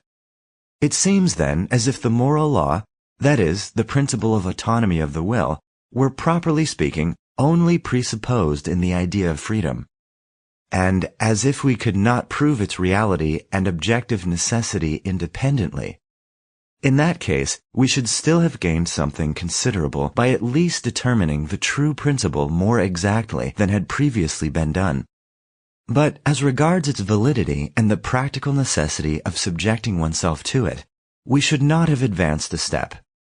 For if we were asked why the universal validity of our maxim as a law must be the condition restricting our actions, and on what we ground the worth which is assigned to this manner of acting, a worth so great that there cannot be any higher interest, and if we were asked further how it happens that it is by this alone a man believes he feels his own personal worth, in comparison with which that of an agreeable or disagreeable condition is to be regarded as nothing, to these questions we could give no satisfactory answer.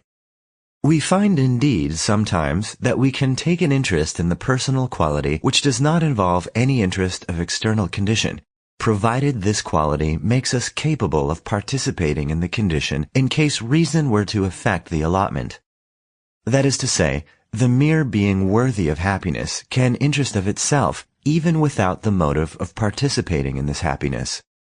This judgment, however, is in fact only the effect of the importance of the moral law which we before presupposed, when by the idea of freedom we detach ourselves from every empirical interest. But that we ought to detach ourselves from these interests, i.e., to consider ourselves as free in action and yet as subject to certain laws, so as to find a worth simply in our own person which can compensate us for the loss of everything that gives worth to our condition, this we are not yet able to discern in this way, nor do we see how it is possible so to act. In other words, whence the moral law derives its obligation. It must be freely admitted that there is a sort of circle here from which it seems impossible to escape.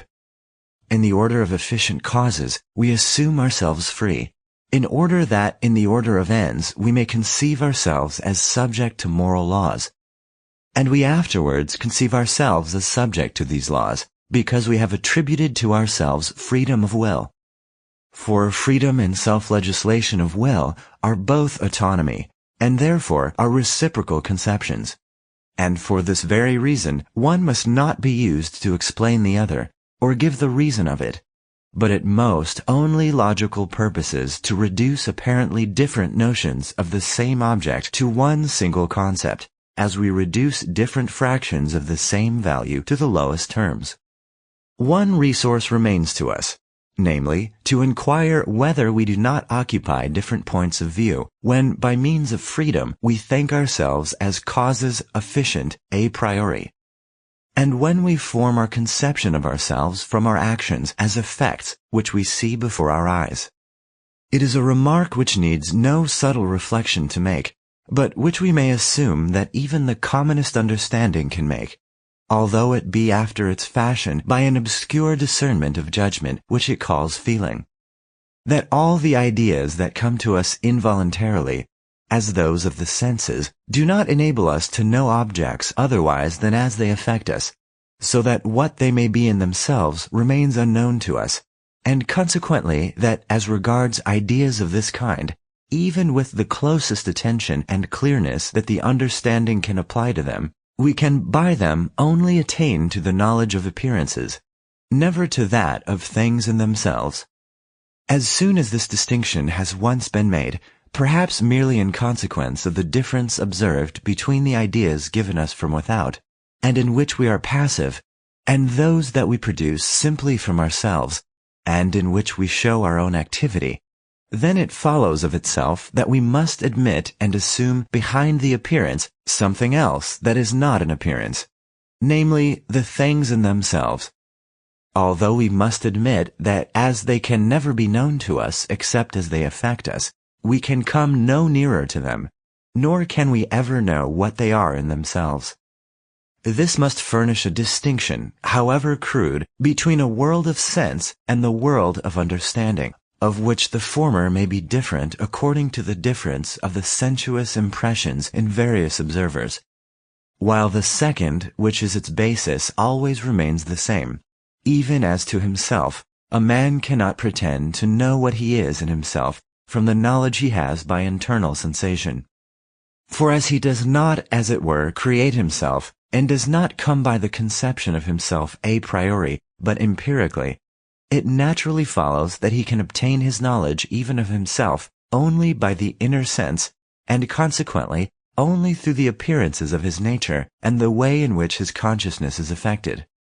At the same time, beyond these characteristics of his own subject, made up of mere appearances, he must necessarily suppose something else as their basis, namely his ego, whatever its characteristics in itself may be. Thus, in respect to mere perception and receptivity of sensations, he must reckon himself as belonging to the world of sense. But in respect of whatever there may be of pure activity in him, that which reaches consciousness immediately, and not through affecting the senses, he must reckon himself as belonging to the intellectual world, of which, however, he has no further knowledge. To such a conclusion the reflecting man must come with respect to all the things which can be presented to him. It is probably to be met with even in persons of the commonest understanding, who, as is well known, are very much inclined to suppose behind the objects of the senses something else invisible and acting of itself.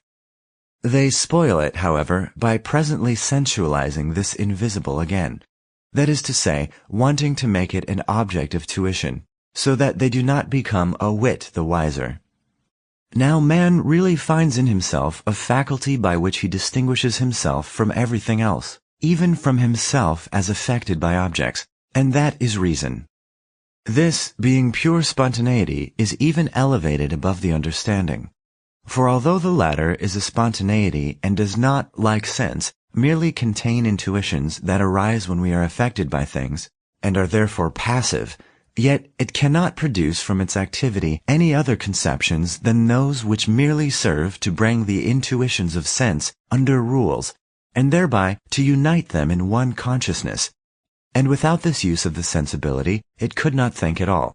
Whereas, on the contrary, reason shows so pure a spontaneity in the case of what I call ideas, ideal conceptions, that it thereby far transcends everything that the sensibility can give it, and exhibits its most important function in distinguishing the world of sense from that of understanding, and thereby prescribing the limits of the understanding itself. For this reason, a rational being must regard himself qua intelligence, not from the side of his lower faculties, as belonging not to the world of sense, but to that of understanding. Hence he has 2 points of view from which he can regard himself, and recognize laws of the exercise of his faculties, and consequently of all his actions. First, so far as he belongs to the world of sense, he finds himself subject to laws of nature, heteronomy. Secondly, as belonging to the intelligible world, under laws which, being independent of nature, have their foundation not in experience, but in reason alone. As a rational being, and consequently belonging to the intelligible world, man can never conceive the causality of his own will otherwise than on condition of the idea of freedom. For independence of the determinate causes of the sensible world, an independence which reason must always ascribe to itself, is freedom. Now the idea of freedom is inseparably connected with the conception of autonomy, and this again with the universal principle of morality, which is ideally the foundation of all actions of rational beings, just as the law of nature is of all phenomena. Now the suspicion is removed which we raised above, that there was a latent circle involved in our reasoning from freedom to autonomy, and from this to the moral law, namely, that we laid down the idea of freedom because of the moral law, only that we might afterwards, in turn, infer the latter from freedom, and that, consequently, we could assign no reason at all for this law, but could only present it as a petitio principii, which well-disposed minds would gladly concede to us, but which we could never put forward as a provable position. For now we see that, when we conceive ourselves as free, we transfer ourselves into the world of understanding as members of it, and recognize the autonomy of the will with its consequence, morality. Whereas, if we conceive ourselves as under obligation, we consider ourselves as belonging to the world of sense, and at the same time to the world of understanding. How is a categorical imperative possible? Every rational being reckons himself qua intelligence as belonging to the world of understanding, and it is simply as an efficient cause belonging to that world that he calls his causality a will. On the other side, he is also conscious of himself as a part of the world of sense in which his actions, which are mere appearances, phenomena of that causality, are displayed. We cannot, however, discern how they are possible from this causality which we do not know. But instead of that, these actions as belonging to the sensible world must be viewed as determined by other phenomena, namely, desires and inclinations. If, therefore, I were only a member of the world of understanding, then all my actions would perfectly conform to the principle of autonomy of the pure will. If I were only a part of the world of sense, they would necessarily be assumed to conform wholly to the natural law of desires and inclinations, in other words, to the heteronomy of nature. The former would rest on morality as the supreme principle, the latter on happiness. Since, however, the world of understanding contains the foundation of the world of sense, and consequently of its laws also, and accordingly gives the law to my will, which belongs wholly to the world of understanding directly, and must be conceived as doing so, it follows that, although on the one side I must regard myself as a being belonging to the world of sense, yet on the other side I must recognize myself as subject, as an intelligence to the law of the world of understanding, i.e. to reason, which contains this law in the idea of freedom, and therefore as subject to the autonomy of the will. Consequently, I must regard the laws of the world of understanding as imperatives for me, and the actions which conform to them as duties. And thus, what makes categorical imperatives possible is this, that the idea of freedom makes me a member of an intelligible world, in consequence of which, if I were nothing else, all my actions would always conform to the autonomy of the will. But as I at the same time intuit myself as a member of the world of sense, they ought so to conform, and this categorical ought implies a synthetic a priori proposition, inasmuch as besides my will as affected by sensible desires, there is added further the idea of the same will, but as belonging to the world of the understanding, pure and practical of itself, which contains the supreme condition according to reason of the former will. Precisely as to the intuitions of sense, there are added concepts of the understanding which of themselves signify nothing but regular form in general. And in this way, synthetic a priori propositions become possible, on which all knowledge of physical nature rests. The practical use of common human reason confirms this reasoning. There is no one, not even the most consummate villain, provided only that he is otherwise accustomed to the use of reason, who, when we set before him examples of honesty of purpose, of steadfastness in following good maxims, of sympathy and general benevolence, even combined with great sacrifices of advantages and comfort, does not wish that he might also possess these qualities. Only on account of his inclinations and impulses, he cannot attain this in himself, but at the same time he wishes to be free from such inclinations which are burdensome to himself.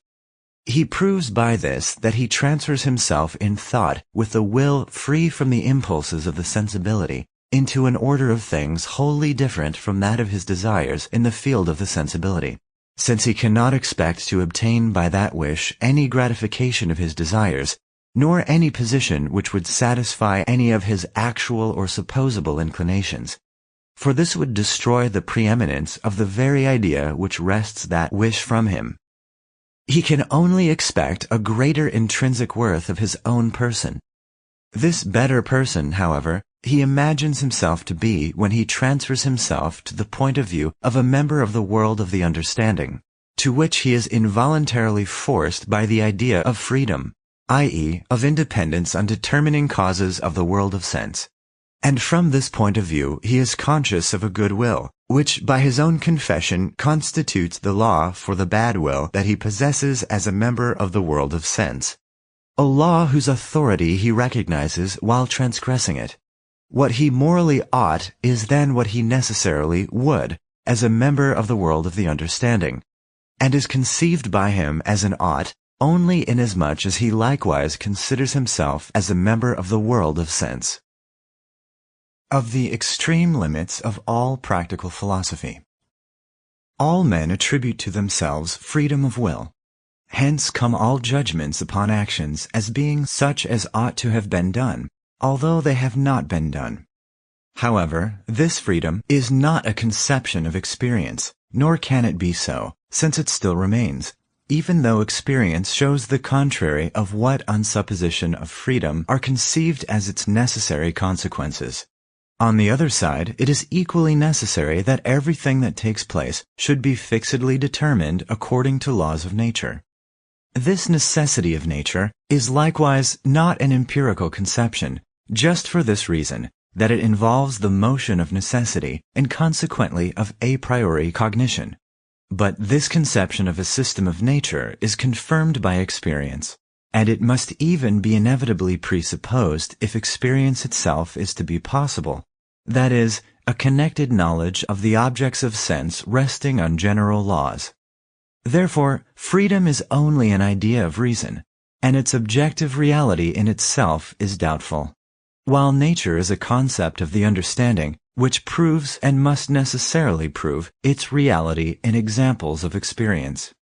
There arises from this a dialectic of reason, since the freedom attributed to the will appears to contradict the necessity of nature, and placed between these two ways, reason for speculative purposes finds the road of physical necessity much more beaten and more appropriate than that of freedom. Yet for practical purposes, the narrow footpath of freedom is the only one on which it is possible to make use of reason in our conduct. Hence, it is just as impossible for the subtlest philosophy as for the commonest reason of men to argue away freedom. Philosophy must then assume that no real contradiction will be found between freedom and physical necessity of the same human actions, for it cannot give up the conception of nature any more than that of freedom.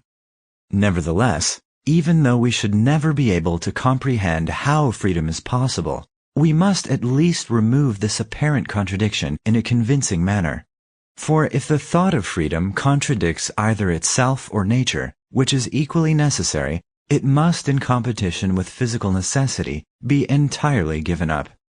It would, however, be impossible to escape this contradiction if the thinking subject, which seems to itself free, conceived itself in the same sense or in the very same relation when it calls itself free, as when in respect of the same action it assumes itself to be subject to the law of nature.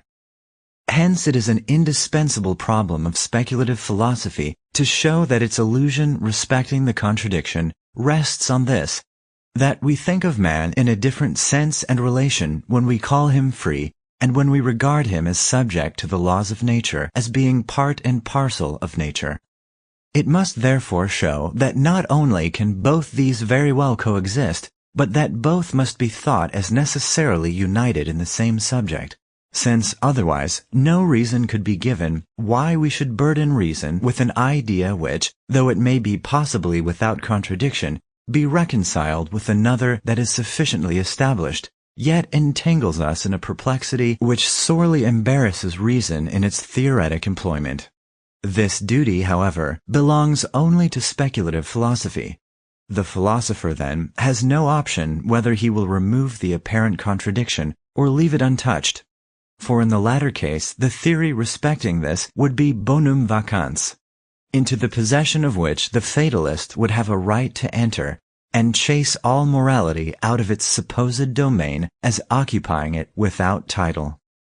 We cannot, however, as yet, say that we are touching the bounds of practical philosophy, for the settlement of that controversy does not belong to it. It only demands from speculative reason that it should put an end to the discord in which it entangles itself in theoretical questions, so that practical reason may have rest and security from external attacks which might make the ground debatable on which it desires to build. The claims to freedom of will made even by common reason are founded on the consciousness and the admitted supposition that reason is independent of merely subjectively determined causes, which together constitute what belongs to sensation only, and which consequently come under the general designation of sensibility. Man, considering himself in this way as an intelligence, places himself thereby in a different order of things and in a relation to determining grounds of a wholly different kind, when on the one hand he thinks of himself as an intelligence endowed with a will, and consequently with causality, and when on the other he perceives himself as a phenomenon in the world of sense, as he really is also, and affirms that his causality is subject to external determination according to laws of nature. Now he soon becomes aware that both can hold good, nay, must hold good at the same time. For there is not the smallest contradiction in saying that a thing in appearance, belonging to the world of sense, is subject to certain laws, of which the very same as a thing or being in itself is independent, and that he must conceive and think of himself in this twofold way, rests as to the first on the consciousness of himself as an object affected through the senses, and as to the second on the consciousness of himself as an intelligence, i.e., as independent on sensible impressions in the employment of his reason, in other words, as belonging to the world of understanding. Hence it comes to pass that man claims the possession of a will which takes no account of anything that comes under the head of desires and inclinations, and, on the contrary, conceives actions as possible to him, nay, even as necessary, which can only be done by disregarding all desires and sensible inclinations.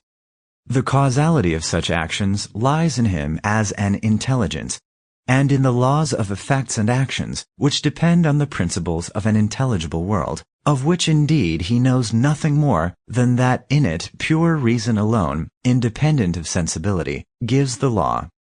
Moreover, since it is only in that world as an intelligence that he is his proper self, being as man only the appearance of himself, those laws apply to him directly and categorically, so that the incitements of inclinations and appetites, in other words, the whole nature of the world of sense, cannot impair the laws of his volition as an intelligence. Nay, he does not even hold himself responsible for the former, or ascribe them to his proper self, i.e., his will. He only ascribes to his will any indulgence which he might yield them if he allowed them to influence his maxims to the prejudice of the rational laws of the will. When practical reason thinks itself into a world of understanding, it does not thereby transcend its own limits, as it would if it tried to enter it by intuition or sensation. The former is only a negative thought in respect of the world of sense, which does not give any laws to reason in determining the will, and is positive only in this single point, that this freedom as a negative characteristic is at the same time conjoined with a positive faculty and even with the causality of reason, which we designate a will, namely a faculty of so acting that the principle of the actions shall conform to the essential character of a rational motive, i.e., the condition that the maxim have universal validity as a law. But were it to borrow an object of the will, that is, a motive, from the world of understanding, then it would overstep its bounds and pretend to be acquainted with something of which it knows nothing. The conception of a world of the understanding is then only a point of view which reason finds itself compelled to take outside the appearances in order to conceive itself as practical, which would not be possible if the influences of the sensibility had a determining power on man, but which is necessary unless he is to be denied the consciousness of himself as an intelligence, and, consequently, as a rational cause, energizing by reason, that is, operating freely. This thought certainly involves the idea of an order and a system of laws different from that of the mechanism of nature which belongs to the sensible world, and it makes the conception of an intelligible world necessary, that is to say, the whole system of rational beings as things in themselves. But it does not in the least authorize us to think of it further than as to its formal condition only, that is, the universality of the maxims of the will as laws, and consequently the autonomy of the latter, which alone is consistent with its freedom. Whereas, on the contrary, all laws that refer to a definite object give heteronomy, which only belongs to laws of nature, and can only apply to the sensible world. But reason would overstep all its bounds if it undertook to explain how pure reason can be practical, which would be exactly the same problem as to explain how freedom is possible. For we can explain nothing but that which we can reduce to laws, the object of which can be given in some possible experience. But freedom is a mere idea, the objective reality of which can in no wise be shown according to laws of nature, and consequently not in any possible experience, and for this reason it can never be comprehended or understood, because we cannot support it by any sort of example or analogy. It holds good only as a necessary hypothesis of reason in a being that believes itself conscious of a will, that is, of a faculty distinct from mere desire, namely a faculty of determining itself to action as an intelligence, in other words, by laws of reason independently on natural instincts. Now, where determination according to laws of nature ceases, there all explanation ceases also, and nothing remains but defense, i.e., the removal of the objections of those who pretend to have seen deeper into the nature of things and thereupon boldly declare freedom impossible. We can only point out to them that the supposed contradiction that they have discovered in it arises only from this, that in order to be able to apply the law of nature to human actions, they must necessarily consider man as an appearance. Then, when we demand of them that they should also think of him qua intelligence as a thing in itself, they still persist in considering him in this respect also as an appearance. In this view, it would no doubt be a contradiction to suppose the causality of the same subject, that is, his will, to be withdrawn from all the natural laws of the sensible world. But this contradiction disappears if they would only bethink themselves and admit, as is reasonable, that behind the appearances there must also lie at their root, although hidden, the things in themselves, and that we cannot expect the laws of these to be the same as those that govern their appearances. The subjective impossibility of explaining the freedom of the will is identical with the impossibility of discovering and explaining an interest which man can take in the moral law. Nevertheless, he does actually take an interest in it, the basis of which in us we call the moral feeling, which some have falsely assigned as the standard of our moral judgment, whereas it must rather be viewed as the subjective effect that the law exercises on the will, the objective principle of which is furnished by reason alone. In order, indeed, that a rational being who is also affected through the senses should will what reason alone directs such beings that they ought to will, it is no doubt requisite that reason should have a power to infuse a feeling of pleasure or satisfaction in the fulfillment of duty. That is to say, that it should have a causality by which it determines the sensibility according to its own principles. But it is quite impossible to discern, i.e., to make it intelligible a priori, how a mere thought, which itself contains nothing sensible, can itself produce a sensation of pleasure or pain. For this is a particular kind of causality, of which, as of every other causality, we can determine nothing whatever a priori. We must only consult experience about it. But as this cannot supply us with any relation of cause and effect, except between two objects of experience, whereas in this case, although indeed the effect produced lies within experience, yet the cause is supposed to be pure reason acting through mere ideas which offer no object to experience, it follows that for us men it is quite impossible to explain how and why the universality of the maxim as a law, that is, morality, interests. This only is certain, that it is not because it interests us that it has validity for us. For that would be heteronomy and dependence of practical reason on sensibility, namely on a feeling as its principle, in which case it could never give moral laws. But that it interests us because it is valid for us as men, inasmuch as it had its source in our will as intelligences, in other words, in our proper self, and what belongs to mere appearance is necessarily subordinated by reason to the nature of the thing in itself.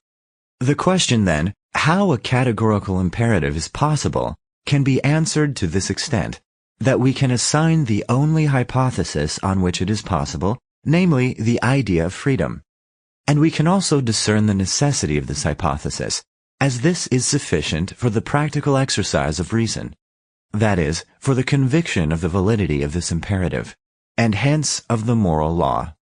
But how this hypothesis itself is possible can never be discerned by any human reason.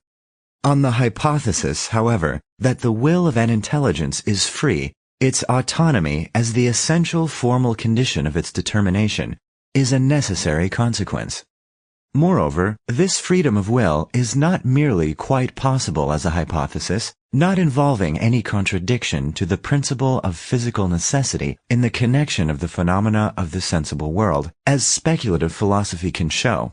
But further, a rational being who is conscious of causality through reason, that is to say, of a will, distinct from desires, must of necessity make it practically, that is, an idea, the condition of all his voluntary actions. But to explain how pure reason can be of itself practical without the aid of any spring of action that could be derived from any other source, i.e., how the mere principle of the universal validity of all its maxims as laws, which would certainly be the form of a pure practical reason, can of itself supply a spring without any matter, object of the will, in which one could antecedently take any interest, and how it can produce an interest which would be called purely moral. Or in other words, how pure reason can be practical to explain this is beyond the power of human reason, and all the labor and pains of seeking an explanation of it are lost. It is just the same as if I sought to find out how freedom itself is possible as the causality of a will. For then I quit the ground of philosophical explanation, and I have no other to go upon.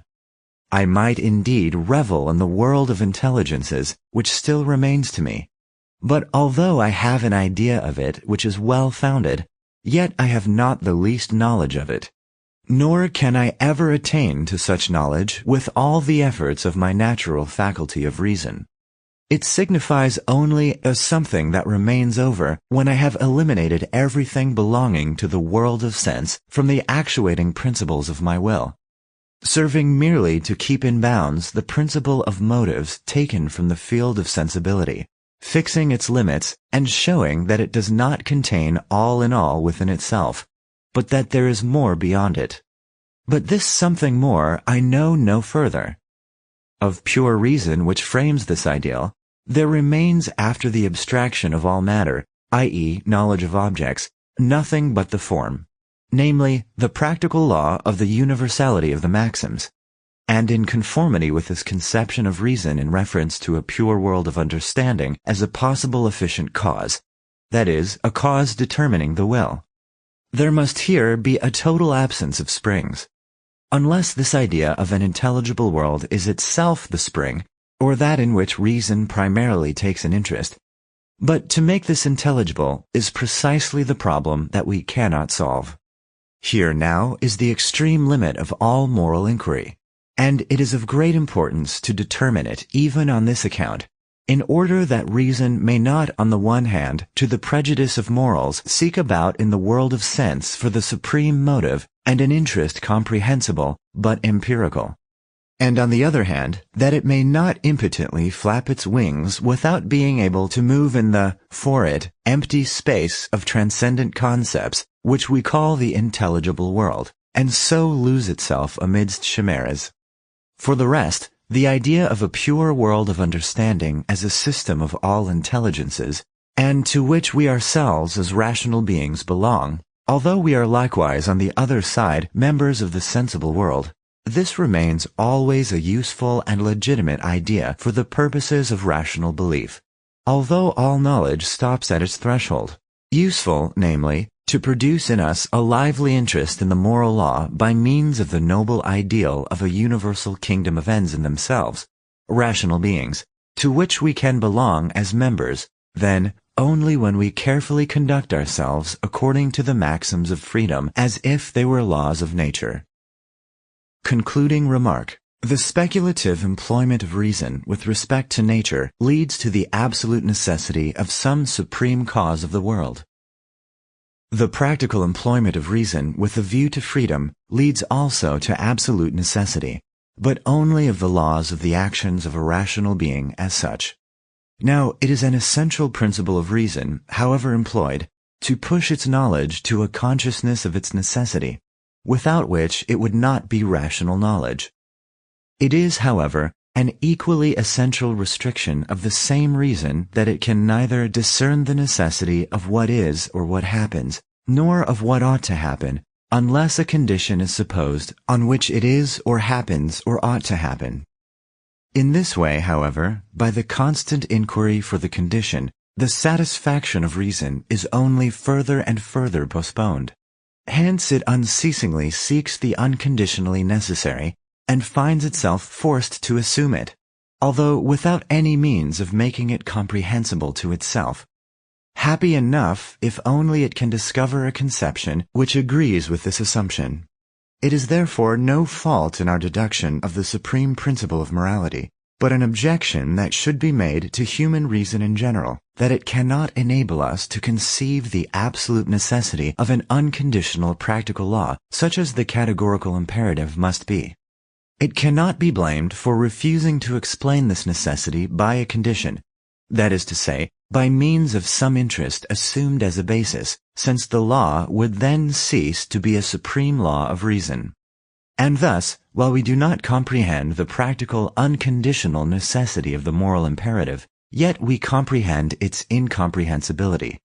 And this is all that can be fairly demanded of a philosophy which strives to carry its principles up to the very limit of human reason. About Immanuel Kant.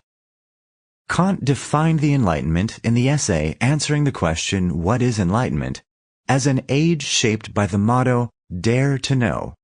This involved thinking autonomously, free of the dictates of external authority. Kant's work served as a bridge between the rationalist and empiricist traditions of the 18th century. He had a decisive impact on the Romantic and German idealist philosophies of the 19th century. His work has also been a starting point for many 20th century philosophers. The two interconnected foundations of what Kant called his critical philosophy of the Copernican revolution, which he claimed to have wrought in philosophy, were his epistemology or theory of knowledge of transcendental idealism and his moral philosophy of the autonomy of reason.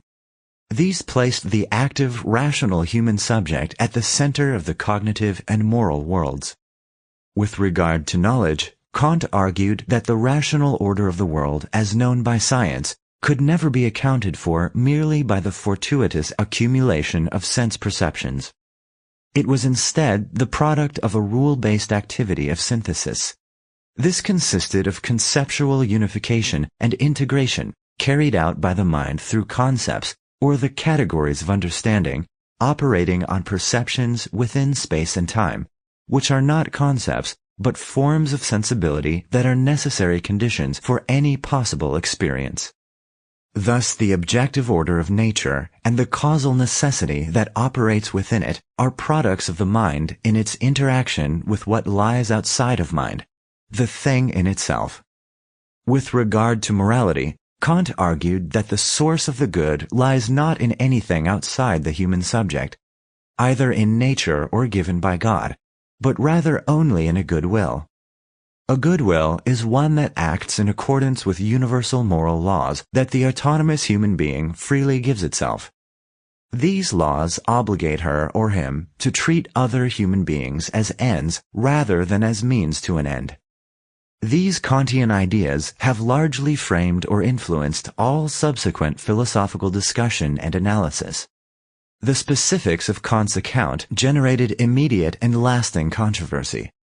Nevertheless, his theses that the mind itself makes a constitutive contribution to its knowledge, which is therefore subject to limits that cannot be overcome, that morality is rooted in human freedom and acting autonomously is to act according to rational moral principles, and that philosophy involves self-critical activity, irrevocably reshaped philosophy.